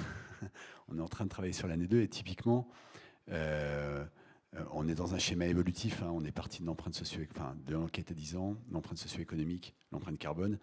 Alors je ne sais pas si on mènera plus tard ces études, mais nous, ça nous intéresse aussi de vous entendre sur, oui, de quoi vous avez besoin et de quoi on a besoin collectivement, justement, pour avancer dans la réflexion. Voilà. Eh bien, écoutez, oui, ça nous intéresse d'avoir cette vision du métabolisme, d'une approche un peu régénératrice. Damien Caudron l'a dit, on a travaillé beaucoup cette année avec les réseaux sur la sobriété foncière, comment on trouve un peu des éléments d'optimisme. Je voulais juste vous voir, justement, est-ce que dans cette restitution d'études... Ah, mais vous êtes mon meilleur appui. Non, mais je pense que l'accord sera OK, mais... En fait, sur la base de cette approche, la matière, parce que moi, je viens de ce monde-là, de l'économie des ressources. J'étais moins GES et plus matière, parce que mon sujet, c'était l'économie circulaire. C'est comme ça, pour vous illustrer un peu comment on essaye d'être intelligent à plusieurs, c'est comme ça que dans la feuille de route côté métropole de Lyon, on a ciblé des filières d'activité économique qui nous semblaient essentielles pour répondre aux besoins des habitants, mais aussi justement à accompagner en termes de sobriété. Je l'ai dit spontanément là, dans mon propos introductif, de sobriété et d'efficacité matière. Et on retombe toujours sur la même chose, et tous les territoires retombent toujours sur la même chose, c'est l'alimentation, le BTP, à peu près tout le monde là en général. Et nous, on a rajouté une spécificité historique liée à des activités fabricantes existantes et qui parle aussi au quotidien des habitants, c'est le textile. Merci de cette précision. Je vois le regard questionnant de Natalia Guerra aussi quand vous nous écoutez. Je reviens vers vous. Est-ce que dans cette restitution, certains éléments vous rendent aussi particulièrement optimiste sur peut-être les ressources que l'on a, nous, dans l'ère métropolitaine pour challenger avec ce que vous présentez? Tout ce qu'on comprend, c'est pas si mal. J'ai cru comprendre même que pour vous, Monsieur Fodis, c'était plutôt une bonne surprise de recevoir ce... Je vous en prie. Mais est-ce que certains d'entre vous, puisque j'ai vu la présence d'un certain nombre de chefs d'entreprise, mais bien sûr de Bellercamp, de l'équipe de Saint-Fond, d'un certain nombre de protagonistes sur ces actions-là, est-ce que cette restitution vous donne un repère que vous n'aviez pas ou pas? Voilà. Pas vraiment? Ben, je note que du coup, c'est unique. Angèle, si vous permettez, en tant que chef d'entreprise, je peux réagir aux chiffres qui viennent d'être présentés. Moi, ce qui m'intéresse, c'est que chaque emploi créé grâce au travail de la DERLI génère 3,5 emplois.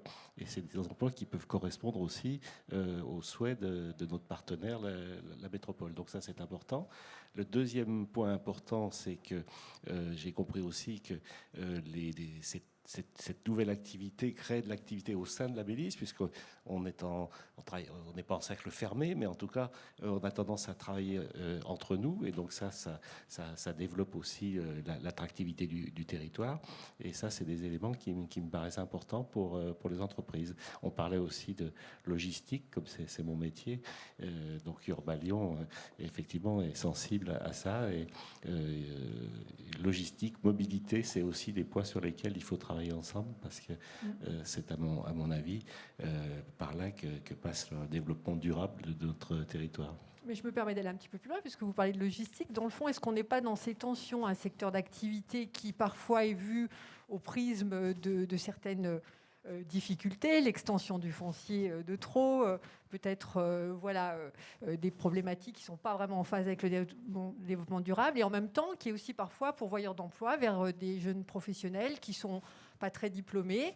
Donc voilà, comment on peut arriver à travers une restitution comme un bilan comme aujourd'hui, vous en tant que chef d'entreprise, d'arriver un petit peu à ajuster, c'est pas évident, j'imagine. Vous parlez d'emploi, le secteur de la logistique, comme beaucoup de secteurs aujourd'hui, on a une pénurie de main-d'œuvre, c'est terrible. Et c'est un véritable problème, et ça limite nos capacités. Alors la logistique, elle a quand même beaucoup évolué. On n'est plus dans l'entrepôt. Voilà. Oui. Et sur Lyon, on a un projet qui prend forme, c'est l'hôtel logistique urbain dans l'enceinte du port Édouard Herriot, et qui a en fait de la logistique propre, puisqu'on pourra livrer l'ensemble des commerces de centre-ville par des moyens propres depuis cet hôtel logistique. Bien sûr. Donc voilà, on travaille aussi à ça pour... Et par rapport à ce que disait Emeline Beaune sur des emplois au service des habitants, quelque chose de plus inclusif, comment effectivement, derrière l'activité, on garde le fil de ces emplois et avec un spectre plus large pour tout type de public? Je ne sais pas comment vous répondre, mais en tout cas, c'est sûr que la logistique permet de créer des emplois pour des personnes non qualifiées. Effectivement, un simple CACES suffit. Mais on est prêt à le financer. Enfin, quand je recrute des caristes ou des manutentionnaires et qu'ils n'ont pas les diplômes requis, enfin les qualifications requises, ben on les finance, on organise tout ça. Mais malheureusement, on manque cruellement de candidats. Donc, impact carbone, impact socio-économique, est-ce que c'est clair pour tout le monde? Est-ce qu'il y a des approches là? Moi, j'ai pu percevoir, ne serait-ce qu'à l'agence, que cette vision du socio-éco, voilà, elle était aussi, elle interrogeait. Je sais qu'il y a des équipes en présence chez nous qui travaillent sur ces sujets. Philippe, je me rapproche vers toi. Bonjour à tous, Philippe Marie d'Urbalion. N'étant pas spécialiste moi, des questions économiques, je trouve que ce rendez-vous est important à cette période-là de notre histoire commune. On est en train de contractualiser, on accompagne les territoires sur des contrats de relance et de transition écologique. Et moi, c'est peut-être un peu là-dessus que j'aimerais entendre les chefs d'entreprise de la région lyonnaise pour savoir si on peut concilier cette bonne note bilan carbone et la relance éco. Good question. Madame. Alors, est-ce que votre question va s'être dans... Oui, un peu, je pense. Mylène Franceschi, je représente le groupe La Poste sur la région Auvergne-Rhône-Alpes. Et donc, on travaille dans la logistique. Le groupe La Poste est neutre en carbone, totalement, sur l'ensemble de ses activités. Et nous avons pour ambition d'être carbone positif. Donc tout ça pour dire qu'on peut faire de la logistique, on peut faire du transport et pour autant mener des actions qui font qu'on a un impact le plus négatif possible, ou en tout cas le plus neutre possible, voire positif, sur un écosystème. Et effectivement, on travaille aussi sur l'écosystème de l'emploi. Vous avez raison de le souligner, ce sont souvent des activités qui permettent d'embaucher des gens à faible niveau scolaire. Donc c'est un impact aussi social. Donc c'est une préoccupation évidemment très importante. On travaille aussi, et je crois que c'est avec vous, le groupe Utopia, sur notre impact carbone, sur l'impact socio-économique que l'on essaye de mesurer le plus finement possible. Alors à la hauteur de notre groupe, on s'arrête au niveau du département. C'est difficile de descendre jusqu'au niveau des métropoles, mais c'est forcément un sujet que l'on va devoir aborder pour être le plus précis possible. Donc je crois, et pour assister aussi à beaucoup de discussions entre entreprises, que de plus en plus, ce sont des sujets qui sont pris en main et en charge avec des actions possibles et qu'on peut contribuer positivement. Voilà. Répondu et en partie répondu à la question de mon collègue. Je vais conclure cette première séance de questions. Une toute dernière peut-être du côté d'une autre entreprise ou pas sur cette notion de bilan carbone, bilan socio-éco. Visiblement non, donc on continue sereinement sur le fait d'aller un petit peu plus loin. Et on a demandé à nos protagonistes, notamment à Damien Caudron, dans ce titre de l'expé qui est quand même porter un nouveau regard sur le développement territorial, peut-être de nous aider à ouvrir quelques portes supplémentaires pour se projeter sur des projets de territoire durable. Vous êtes aux manettes d'une agence qui prend un tiers de confiance, qui prend beaucoup d'études. Ça veut dire que, là, Madame expliquait la responsabilité aussi sociale des entreprises. Est-ce que vous, du point de vue du territoire, vous percevez des nouvelles approches? Pardon, Damien. Merci Angèle pour la question et pour me donner la parole. Alors, je vais essayer d'aller assez vite sur quelques éléments d'éclairage et puis on verra si au travers des questions on pourra aller plus loin. Tout d'abord, dire qu'à l'agence d'urbanisme, c'est une vieille maison et donc avec une vision aménagiste très établie depuis plus d'un demi-siècle de cela. On a pris la conscience il y a quelques années de cela. Alors, j'allais faire un parallèle avec la création de la métropole, parce que la métropole aussi, en prenant les responsabilités sociales, santé, environnement, écologie, etc., a changé dans sa façon de penser le territoire. Nous avons aussi commencé à évoluer, c'est un processus long, sur la façon de penser le territoire. Donc, de dire que plutôt que penser vision aménagiste, emploi, création, logement, infrastructure, etc., comme on le fait depuis les années 60 avec l'Oréam et quelques autres, on cherche à développer une vision beaucoup plus sociétale et dans une logique de mobilisation d'un plus grand nombre d'acteurs. Et pour mobiliser un plus grand nombre d'acteurs, faut-il qu'on arrive à définir des objets communs qui trouvent de l'intérêt. Et toute la question qui s'est posée pour nous, c'est comment on va chercher ces objets communs. Trop souvent, on se retrouve pour s'opposer. Ça, vous le savez, c'est plus facile de s'opposer que de se rassembler. Voilà. Et en 2015, alors il y a un parallèle avec les 17 OTD, je vais y arriver, on a commencé à accompagner la commune de Saint-Fond, dont une des responsables est dans la salle, en marge de l'organisation de la 36e rencontre des agents d'urbanisme ici à Lyon que nous avons menée. Ce qui nous intéressait finalement, c'est de se dire comment, sur un territoire comme la commune de Saint-Fond, beaucoup, j'imagine, connaissent ou en tout cas ont un retour ou un imaginaire autour de la commune de Saint-Fond, comment sur une commune qui cumule autant de difficultés, on peut penser le projet de territoire autrement que par de la démolition, reconstruction, par de l'espace public, etc. Et très vite, on s'est rendu compte que si on s'arrêtait aux statistiques, cette question des indicateurs, etc., finalement, on n'irait pas très loin. Et la tâche serait telle devant nous qu'on baisserait peut-être trop rapidement les bras. Donc il faut aller chercher d'autres richesses localement que celles des statistiques. Il faut aller chercher les initiatives aussi qui ne sont pas portées par la sphère publique. Et en fait, il y en a beaucoup. Alors, les entreprises en portent. Les associations, les acteurs de quartier, par exemple, etc.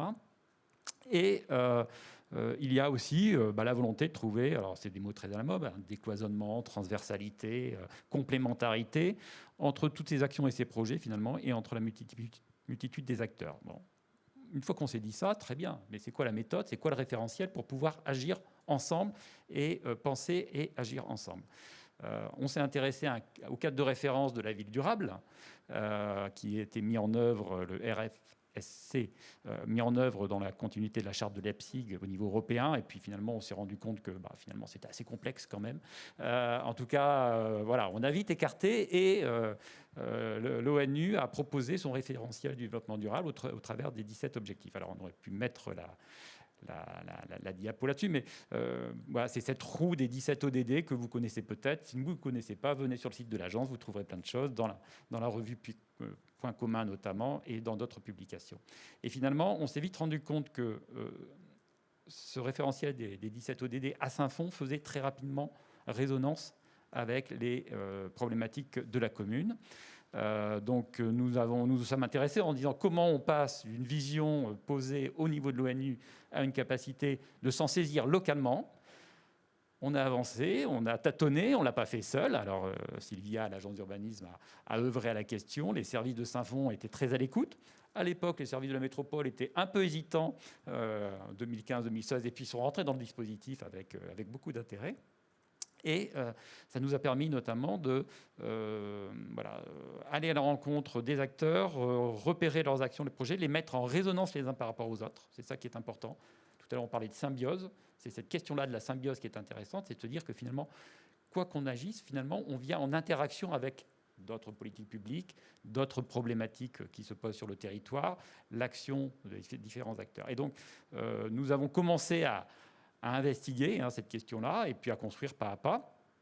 Nous avons rencontré les entreprises qui, elles aussi, se sont retrouvées très facilement dans ce processus-là. Tout à l'heure, je l'ai cité, le RSE fait que cette problématique des 17 ODD, finalement, fait écho au processus qu'elles ont eux-mêmes aujourd'hui en interne sur la responsabilité sociale et environnementale de leur action, avec la possibilité de les aider à territorialiser cette réflexion RSE, parce que sinon, elle ne les La plupart du temps, pas. Voilà, donc c'est un processus dans lequel on a trouvé, et ça permettait de rappeler sur la commune de Saint-Fond qu'il y a quand même beaucoup d'entreprises de renom, au niveau national, européen et mondial, et que finalement, ces entreprises, elles ont un lien avec le territoire. Alors, historiquement, il y avait un lien très fort entre les entreprises et le territoire au début du siècle, parce qu'il fallait pouvoir créer les interactions nécessaires, loger les ouvriers, etc. Ça s'est perdu.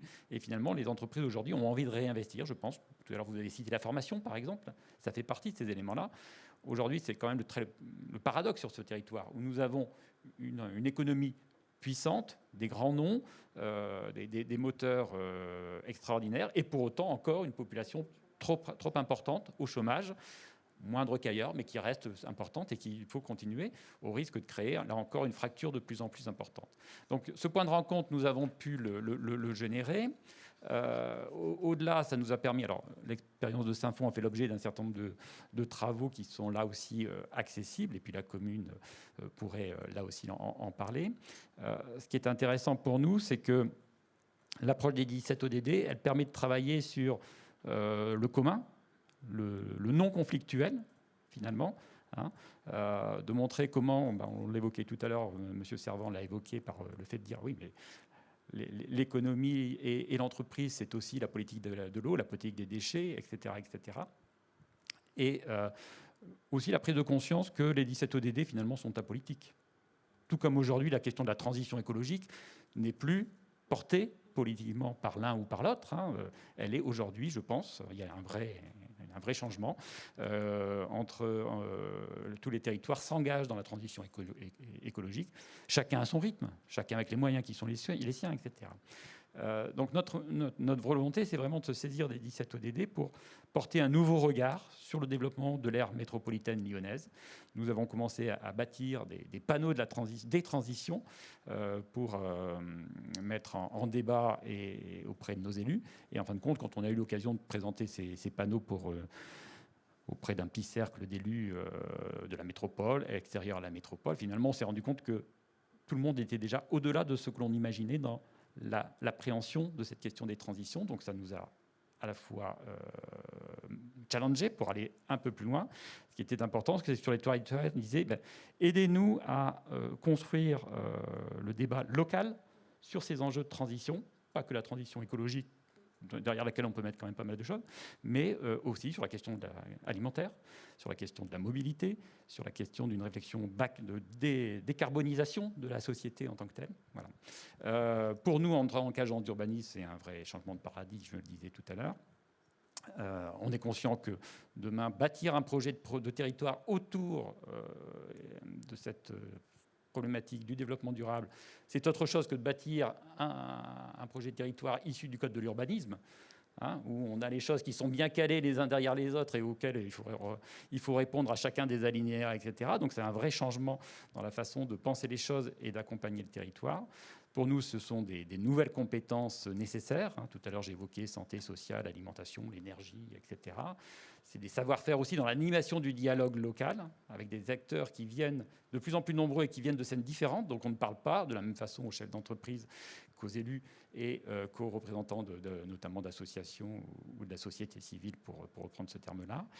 Donc il faut aussi que nous soyons dans ce processus d'animation du dialogue, mais je pense qu'on est en capacité de le faire, et d'être de plus en plus dans une logique d'ensemblier des politiques publiques sur les territoires. Aujourd'hui, il y a quelque temps, on disait 23 politiques publiques sur la métropole de Lyon. Je ne sais pas aujourd'hui comment vous les présentez, mais voilà, l'agence d'urbanisme, aujourd'hui, elle est sur quasiment tous les champs de cette politique publique. On anime l'Observatoire métropolitain des solidarités, avec les politiques sociales, les politiques de santé, par exemple, etc. Donc on est bien loin de la conception de l'agence d'urbanisme, même si finalement, quand on regarde un peu l'histoire, je me tourne vers François Brignac, finalement tout ça a été en germe, on n'a pas forcément inventé, mais aujourd'hui on a la capacité à porter beaucoup plus loin l'ensemble de ces champs d'action. Donc on est conscient qu'autour de cela, nous pouvons mener un projet commun de réflexion sur ce territoire qui est l'aire métropolitaine lyonnaise, que le référentiel des 17 ODD, ça me permettra de vous passer la parole, nous permet aussi d'avoir un cadre référentiel qui nous permet de nous situer.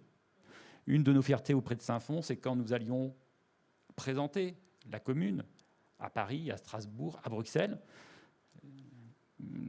l'exercice de présentation à ONU Habitat n'a pas pu se faire parce que la mer n'était pas disponible, mais sinon on en aurait parlé au niveau mondial et ça aurait été pour nous une extrême fierté d'accompagner cette commune, là encore je le dis, où finalement nous n'avons qu'une envie, c'est de détourner les yeux et le référentiel nous a permis d'aller au-delà et de construire quelque chose et de faire passer par le territoire lui-même l'émergence de son propre avenir.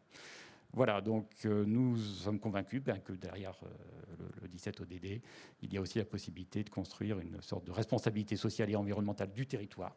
Voilà, et que le monde de l'entreprise sera partie prenante de cette action-là, ainsi que l'ensemble des agences de l'ingénierie locale, hein, on peut dire ça, telles que la DERLI et Urba-Lyon. Voilà, merci. Merci Damien. Et puis-je juste demander de réagir à des interventions comme celle d'Utopie. En tant qu'Urba-Lyon, bien sûr, on produit nos propres études. Nous avons une belle palette d'observatoires. Est-ce que ça fait partie du métier, justement, de ces outils, que nos invités comprennent bien, aussi d'aller sourcer des cabinets innovants, des appuis extérieurs dans la création de contenu et de connaissances? Est-ce qu'il y a aussi un challenge pour vous sur ces sujets? Alors oui, en effet, hein, on ne travaille pas en vase clos. Hein. L'agence, d'ailleurs, se fait accompagner de plus en plus dans les expertises plus ciblées d'intervention. Hein. Et Utopie, vous l'avez rappelé, Jean-Charles l'a rappelé tout à l'heure, hein, point de contact avec la métropole, avec l'agence, puis avec la DERLI. On voit bien derrière vos outils, toute la complexité et donc l'intérêt que ces éléments de développement soient gérés par des personnes qui maîtrisent l'ensemble de la chaîne, voilà, et qui l'actualisent, parce qu'on sent la mise en référence régulière de nouveaux travaux qui permettent d'actualiser le processus. Pour moi, ce n'est pas du tout un problème de compétition avec une agence d'urbanisme. En tout cas, c'est au contraire une très forte complémentarité. Nous restons très ancrés sur le territoire, l'aire métropolitaine, l'ensemble des territoires. Il y a quelques jours, j'étais avec M. Servant à Tarare, notamment, par exemple. Voilà, donc ça, ces éléments où on arrive, nous aussi, à faire réceptacle de ces réflexions, de ces démarches, pour voir comment ça atterrit localement et comment ça aide à construire le projet territoire. Je pense que là, on est dans notre objet social aussi quand on le fait. Merci beaucoup Damien. Alors Natalia, je vais me rapprocher de vous. On va aboutir maintenant, on va finaliser cette présentation de bilan. Vous nous avez écoutés, vous voyez que les agences cherchent des référentiels. On présente ici des évaluations. C'est pas facile complètement aussi d'avancer ensemble, comme tu l'as très bien dit Damien, chacun à son rythme et en trouvant sa part.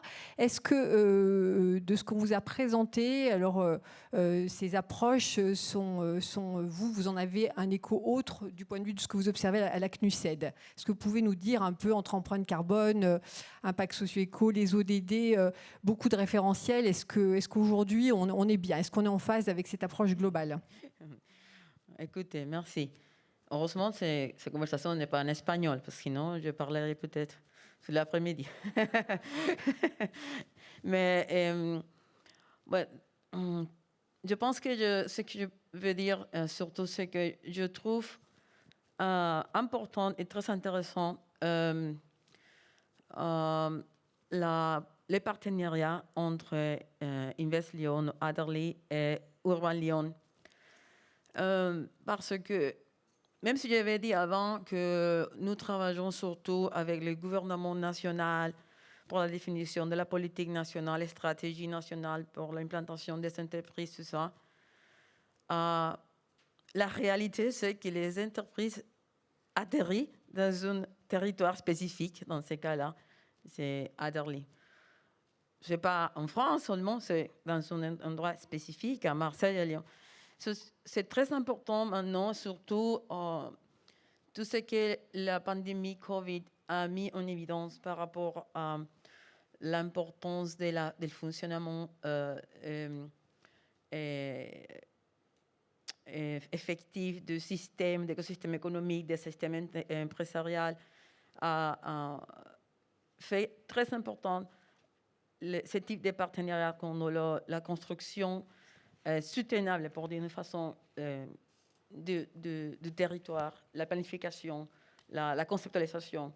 Ils travaillent ensemble pour y arriver à satisfaire les besoins et aussi les intérêts de la majorité ou de toute la population, c'est le secteur privé, les entreprises, les ouvrières, les employés, je sais pas, la famille, la femme des foyers, tout le monde a des besoins particuliers. D'ici, je ramène avec moi parce que, moi, comme je vous ai dit au tout début, je suis venue ici aussi pour comprendre, pour apprendre. Depuis l'extérieur, c'est pas la même chose parce que aussi, c'est une agence qu'on appelle une agence subnationale. Et ici, on comprend mieux comment ça fonctionne, la dynamique. Et je trouve très intéressant ces partenariats. Bien sûr, la participation des secteurs privés à travers les CCI, c'est vital parce que c'est là que se renforce, encore une fois, ce qu'on appelle l'écosystème productif économique. Ce n'est pas les secteurs publics isolés en préparant les politiques publiques ou les stratégies pour définir qu'est-ce qu'il faut faire, sinon que tous ensemble, on se met d'accord. Et c'est le fait plus difficile parce qu'il faut négocier, il faut se mettre d'accord, il faut partager les objectifs. Sur ça, je trouve très intéressant. Et aussi, quand même, on avait dit qu'on est tous, particulièrement depuis la ONU, on fait un travail. C'était un grand effort que la ONU et les pays au niveau mondial sont faits pour définir l'agenda 2030, les 17 objectifs de développement durable, mais aussi les targets de chaque objectif et les indicateurs.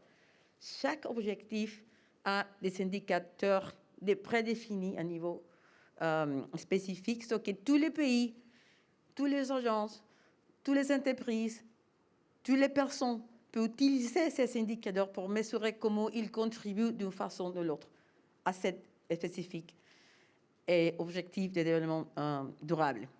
Je ne sais pas si tout le monde est ici familiarisé avec les ODD, mais on vous invite, c'est très facile.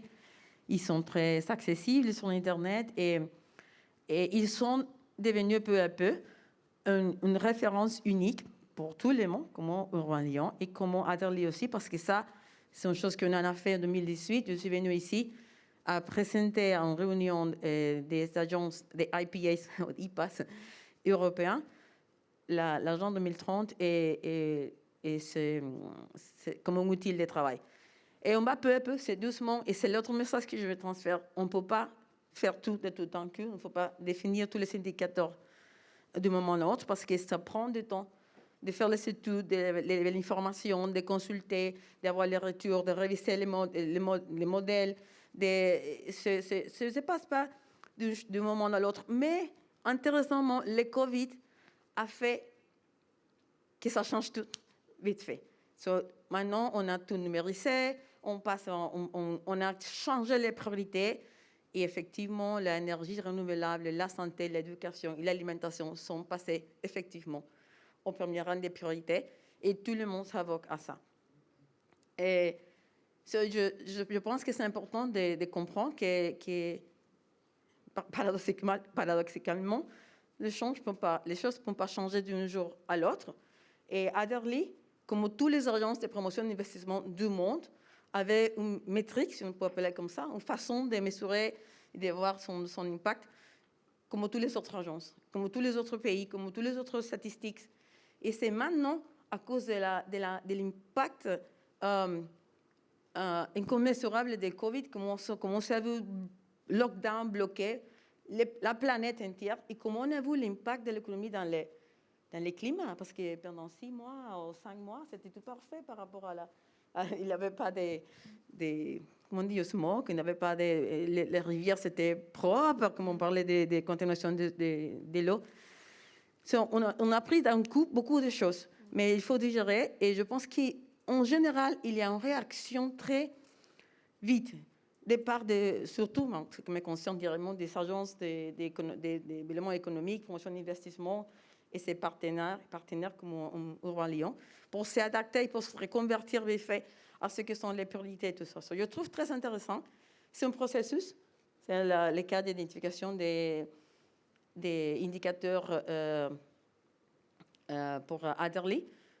Et avec votre retour, le feedback, ça va continuer à grandir, à améliorer, à devenir plus détaillé ou plus assertif. Mais en général, je trouve les partenariats très importants, ainsi que je pense que tout le monde doit continuer à ce partenariat-là pour construire le nouveau écosystème des promotions de développement durable et l'intention de développer exactement les nouveaux indicateurs des impacts et succès. Merci Nathalie. Écoutez, on va se mettre à l'œuvre encore plus. J'ai compris quand même dans vos propos, il faut créer des solidarités, coopérativo-conflictuelles, je ne sais pas, mais en tout cas, il faut les amorcer. On aura peut-être loisir de se revoir sur ce type de format plus affiné pour pouvoir en parler. C'est vrai que ça fait beaucoup d'informations et en même temps, voilà, c'était important de partager un bilan avec le fait de partir et d'amorcer ce grand virage et de se le dire. Je suis dans le timing, je devais normalement vous accueillir à l'instant, Émilie Baume. Donc du coup, on va profiter effectivement de ce tuilage temps impeccable et de pas trop s'exposer au choc hypoglycémique de 13 heures qui serait nous menacer, pour peut-être revenir justement sur je prends cette métaphore parce qu'elle parle du métabolisme et effectivement de faire attention aussi au métabolisme de nos territoires, à nos biorhythmes et à cette vision équilibrée. Monsieur Chavant l'a bien dit, ce tissu d'entreprise, 152 000 je crois, voilà. Et vous, chef d'entreprise, vous portez beaucoup de choses aussi sur vous, beaucoup. Donc voilà, comment on partage ces référentiels, comment on en fait un matériau commun et on est un territoire un peu démonstrateur, disons-le. Alors, je ne sais pas si on est démonstrateur, en tout cas, on est volontariste. On verra bien après, on le partagera entre autres dans des instances du type France Urbaine, mais il y a plein d'autres scènes, comme dirait Urbalion, pour partager ce genre de démarche. Vu tout ce qu'on vous a dit, parce qu'on a beaucoup plus parlé que vous, moi j'avais envie de revenir en fait sur les outils et les leviers qu'on a à notre disposition collectivement sur notre territoire en fonction du volontarisme de chacune des organisations. Parce que je ne peux pas m'empêcher de dire que, OK, la transition écologique, maintenant, tous les Bac+3 à Bac+12 l'ont identifiée. Ceci étant dit, on n'a pas toutes et tous la même perception de la vitesse à laquelle il faut aller pour prendre ce fameux tournant dont vous parliez tout à l'heure. Et on n'a pas toutes et tous la même perception. Et là, pour le coup, c'est normal, je pense, parce qu'on n'est pas tous dans les mêmes cercles. Perception des fractures aussi qu'on a dépassées. On vient d'en traverser une collectivement, enfin en tout cas d'en visualiser une. C'est la fracture démocratique. Voilà. Il y en a d'autres dont on parle beaucoup plus souvent, du type la fracture numérique, qui consomme énormément de CO2, ce numérique. Voilà, donc du coup, je voulais clore sur une note positive d'entraînement. Qu'on soit collectivité ou entreprise, on est tous, vous l'avez dit, Utopie l'a souligné dans son étude, on est tous acheteuses et acheteurs. Donc on envoie des signaux à nos chaînes de valeur. La métropole de Lyon, elle prend sa part avec un schéma des achats responsables dont la CCI, entre autres au travers de Lyon Pacte PME, entend beaucoup parler. Voilà, donc nous, on a décidé collectivement d'envoyer ce signal-là positif aux entreprises du territoire. C'est le premier pilier de notre développement économique et j'appelle vraiment toutes les entreprises, quel que soit le territoire où elles sont implantées, d'aller dialoguer avec leur collectivité territoriale pour savoir ce dont elles ont besoin et quels critères elles mettent en termes d'impact carbone, impact social, impact en coopération, quelle visibilité elle peut donner. Voilà, ça pour moi, c'est un outil positif et un des premiers leviers. Le deuxième levier, on en a parlé tout à l'heure en positif et en négatif, c'est ce fameux sujet de la préservation du vivant. En creux, pour nous, c'est la préservation du foncier, la participation au zéro artificialisation nette, pour faire simple. Et c'est pareil, ça demande infiniment de dialogue, parce qu'une fois qu'on a dit faire la ville sur la ville, une fois qu'on a dit on régénère, etc., il faut quand même s'accorder. Donc, il faut avoir des scènes où on s'accorde, où on ne s'accorde pas. Il y a des documents du type le PLUH, mais il y a d'autres endroits où on se parle. Et raisonner en proximité, en bassin de vie, l'accord en sait quelque chose. Et c'est bien pour ça qu'on s'y retrouve avec Bruno Bernard dans l'Aderly, avec notre parti pris de coopération, c'est se dire, voilà, on doit raisonner par bassin de proximité parce qu'il faut arriver à tout tenir ensemble. Le sujet de la mobilité pour les collaboratrices, collaborateurs, salariés, mais aussi entrepreneurs qui se déplacent aussi. Et le sujet de laisser la place aux vivants, redonner de la place aux vivants, désimperméabiliser la ville, lutter pour le confort d'été, le confort d'hiver, etc. pour moi, je le vis comme un levier. Je vous donne un exemple. On a un gros sujet. Je vais vous donner un exemple pratico-pratique. Les zones industrielles, c'est pas sexy. En général, les élus, ils n'aiment pas les zones industrielles. Je crois que vous n'avez jamais vu Gérard Collomb inaugurer une voirie sécurisée sur une zone industrielle. Bon, il se trouve que la métropole de Lyon a dit, dans sa programmation pluriannuelle des investissements, on met beaucoup sur les zones industrielles. Pourquoi ? Parce qu'on a besoin que les entreprises productives puissent rester sur le territoire et se développer et donc trouver des solutions. Vallée de la Chimie en est un bon exemple pour que les collaboratrices, collaborateurs qui sont plus jeunes que moi et qui viennent de toute façon à vélo, quoi qu'il arrive, PPRT ou pas PPRT, ils viennent à vélo. Faut faire des aménagements et donc faut requalifier les voiries. C'est pas sexy à dire, mais ça c'est la réalité pragmatique de ce qu'on peut faire aussi comme levier pour permettre à des organisations économiques de rester sur le territoire et de respecter une trajectoire bas carbone et d'avoir aussi le sens derrière. Le troisième sujet pour moi, c'est le sujet de la réglementation.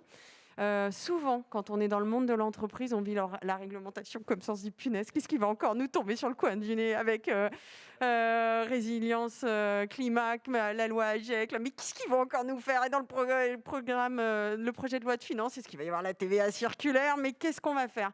Voilà. Donc la réglementation, c'est pas forcément contre les organisations socio-économiques ou contre les territoires. Nous aussi, parfois on lève le doigt, on dit ah là là, et les dotations de l'État. Voilà. Il faut le prendre en positif. Et donc, pareil, mon message vers les territoires et les entreprises, quand bien même il y a énormément de cercles qui portent du plaidoyer. Je pense au cluster, au pôle de compétitivité, à CCI France. Voilà. Je pense qu'il faut aussi que chacune et chacun dans nos organisations, on prenne l'habitude de porter du plaidoyer vers celles et ceux qui font la réglementation. Voilà, il n'y a pas que les pauvres personnes de la DREAL en sous-effectif ou à la DDT qui subissent, je regarde Émeric, mais nos remarques en disant « mais alors, mais c'est quoi le problème pour Symbio ?» Non, il faut monter au cran d'au-dessus, c'est notre responsabilité, en tout cas Yves Chavant et moi, mais aussi le collègue de l'Accord, mais aussi là où vous siégez en tant qu'entrepreneur, parce que vous faites tous partie de scènes collectives.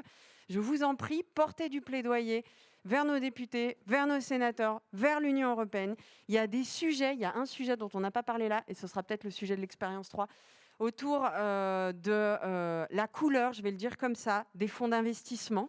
Voilà, si on veut protéger le vivant, il faut arrêter d'avoir recours à des investisseurs qui adossent leur rentabilité aux fossiles. C'est pas évident, je sais, c'est pas évident, mais j'amène, c'est notre prochain sujet. Peut-être ce sera dans 3 ans, mais on y va pas à pas. On se le dit collectivement et on y va pas à pas. Mais voilà, ce sujet de la réglementation, faut pas le vivre comme une contrainte, faut le vivre comme punaise, les territoires. Portez votre parole à l'échelle française, à l'échelle de l'Union européenne, pour que la taxe carbone aux frontières, elle arrive, et pour qu'on puisse, là c'est mon avis perso, aux frontières de l'Union européenne, et pour qu'on puisse effectivement produire et faire ces sauts productifs dont on a besoin. De mon point de vue, les chaînes de valeur, elles se jouent à l'échelle de l'Union européenne, elles ne se jouent pas ailleurs. Et un clin d'œil pour les ODD, je vous rappelle que les ODD, quand ça a été porté, c'était dans un message global de coopération et de responsabilité avec les collègues des autres pays. Encore ce matin, sur France Inter, il y avait un topo sur les migrants qui sont bloqués au Mont-Genèvre. Et on ne peut pas s'enlever ça de la tête. Là, on a traversé la crise sanitaire. Il y a la question du réchauffement, de ce qu'on vit au quotidien, mais il y a aussi la question des femmes et des hommes qui n'ont qu'une envie, et encore plus envie, c'est de quitter leur pays et de venir ici. Et je chute sur cette fameuse fracture démocratique pour qu'on vive moins ça. Effectivement, il faut avoir un cadre de lecture mondial. Encore faut-il que l'OMC l'entende. Voilà. Et donc vraiment, merci en tout cas de vous y atteler, en plus de tout ce que vous faites déjà pour le territoire. Merci beaucoup. Merci beaucoup, Emeline Baume. Merci, bravo. Bravo, bravo. Alors, la bonne nouvelle avec votre conclusion, votre introduction, M. Chavant, c'est qu'on a plein d'experts économie et transition à monter, aussi la relocalisation. J'ai vu récemment à quel point ça pointait comme un sujet de l'économie au service de l'écologie. Bienvenue, messieurs. Vous arrivez juste à temps pour dire que voilà, on est bien entre nous. Je vous remercie beaucoup. Je ne sais pas si je vais prendre d'autres questions parce que je pense qu'on a eu beaucoup d'informations. En tout cas, peut-être le mot final à Jean-Charles Faudis qui nous a accueillis et M. Chavant au titre de cette collaboration entreprise. En tout cas, on porte haut des valeurs dans l'aire métropolitaine lyonnaise. Bien, pour conclure, je voulais dire ce qui a fait la force de ce territoire, c'est le faire ensemble depuis le collectif, depuis déjà très longtemps. Et donc, il est indispensable, et ça a été souligné par Madame, que les acteurs économiques et politiques continuent à coopérer. Ils ne seront jamais d'accord sur tout, mais malgré tout, il y a des sujets sur lesquels on est capable de s'entendre, notamment la DERLI. On a discuté depuis un an, on se parle et on a trouvé un terrain d'entente qui nous permet de continuer. Tous les acteurs économiques sont importants. Quand l'EM Lyon, par exemple, ouvre un campus en Inde, en Chine ou en Afrique et donne la possibilité à des personnes issues de ces pays de venir à Lyon, à Écully, puis bientôt, pas loin d'ici, à côté, à Gerland, eh bien, c'est des étudiants qui vont faire des études supérieures et qui s'en souviendront dans leur carrière future et qui un jour viendront s'installer à Lyon. Voilà. Ça, c'est un point important du système d'attractivité, si on peut le dire, du territoire. Donc, travaillons ensemble, continuons à discuter. On a tous compris que l'écologie, c'est vital. Et si j'ai pas compris, mes enfants, mais encore plus mes petits-enfants, me font des piqûres de rappel. Après, c'est un problème de rythme. Je pense que c'est un problème de rythme. Bon, les entreprises, elles ont besoin de stabilité. Vous parliez de réglementation. On n'est pas forcément contre, mais quand ça change tous les matins, c'est difficile pour nous. Il faut de la visibilité, il faut de la stabilité, et moyennant quoi, on y parviendra. Et même les vilains transporteurs que je suis qui polluent, eh bien aujourd'hui, ils font des efforts avec des camions qui polluent moins. Et demain, vous savez, moi, j'ai toujours rêvé de mettre mes camions sur des trains ou sur des bateaux, et on le fait. On le fait parce que c'est plus facile pour nous, on n'a pas de chauffeur à gérer, entre autres. Mais demain, quand les moyens techniques seront là, pourquoi pas des camions électriques, hydrogène, enfin voilà, tout ça, nous ne sommes bien évidemment pas contre. Donc discutons-en et avançons à un rythme acceptable pour tout le monde. Merci beaucoup, Monsieur Chavon. Merci à nos deux premiers vice-présidents de nous avoir accompagnés dans ce débat. Monsieur Faudis. Non, simplement pour terminer, déjà moi je veux remercier nos partenaires de travail, une fois de plus, que ce soit bien sûr Urbalion, que ce soit Utopie, que ce soit la CNUSED, parce que Nathalie l'a dit, mais ce travail partenarial qui parfois est challengeant pour chacun d'entre nous alternativement, c'est ce qui nous fait progresser, c'est ce qui nous fait avancer. Moi, je veux aussi remercier notre gouvernance pour la confiance qu'elle nous fait et le challenge qu'elle nous fixe. Je crois que c'est une grande richesse de la DERLI et de ses fondements. C'est cette structure partenariat entre des territoires et le monde économique. Moi, je suis arrivé à la tête de la DERLI il y a 6 ans. Je l'avoue, je n'avais pas pris la dimension de ce partenariat. Et je pense que c'est une vraie richesse, c'est une vraie chance. C'est ce qui nous fait avancer. C'est ce qui nous permet de nous adapter à des contextes de transition comme ceux qu'on connaît. Nathalie a précisé le Covid, mais on parlait des ODD, on parlait de toute façon de la transition économique et énergétique dans laquelle on est. Et tout ce qu'on vous a présenté là, c'est bien sûr c'est un élément du travail qu'on fait sur ces transitions. On est membre de Global Compact, un peu sous l'influence de Natalia depuis 2 ans, donc le pacte international des Nations Unies pour le développement durable. Et c'est ce qui aussi nous amène à faire évoluer nos indicateurs, notre stratégie.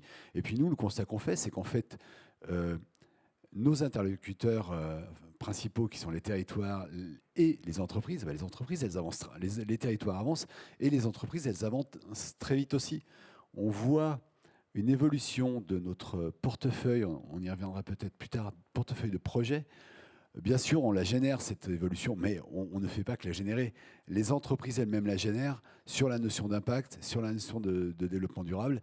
Et tout ce qu'on vous a présenté aujourd'hui, ça a pour but de nous permettre de mieux mesurer, dans un contexte d'évolution comme celui qu'on a décrit tous, l'efficacité de notre action, et de mieux piloter l'action très opérationnelle qu'on est sur le terrain, parce que Moi, je reviens aux équipes de l'ADERLI, on a tous les jours des gens qui sont sur le terrain. Vous voyez, on n'a pas beaucoup dans la salle. Hein. Pourquoi ? Parce qu'ils sont en train d'agir. Il y en a qui sont en visite d'entreprise, il y en a qui sont... voilà. Donc voilà, nous, je voulais réinsister sur ces points-là et bien sûr finir par vous dire merci d'avoir été là, d'avoir partagé avec nous, d'avoir accepté qu'on vous présente ce travail. On espère que ça vous intéresse, que ça vous suggère aussi des réflexions. On est bien sûr très disponible pour les recevoir, ces réflexions. Merci. Bravo, 10 ans, 10 000 emplois, ça se fête. Merci aux équipes projet, merci à l'ADERLI, merci à l'Opal, Clément Jacquemet. Passez un bel été et vite de se retrouver pour affiner tout ça et travailler ensemble et vivre de nouvelles expériences. Ça se fête donc, c'est l'ADERLI et qui nous invite à rejoindre le cocktail. Bravo à tous, bravo pour tous vos travaux, bravo.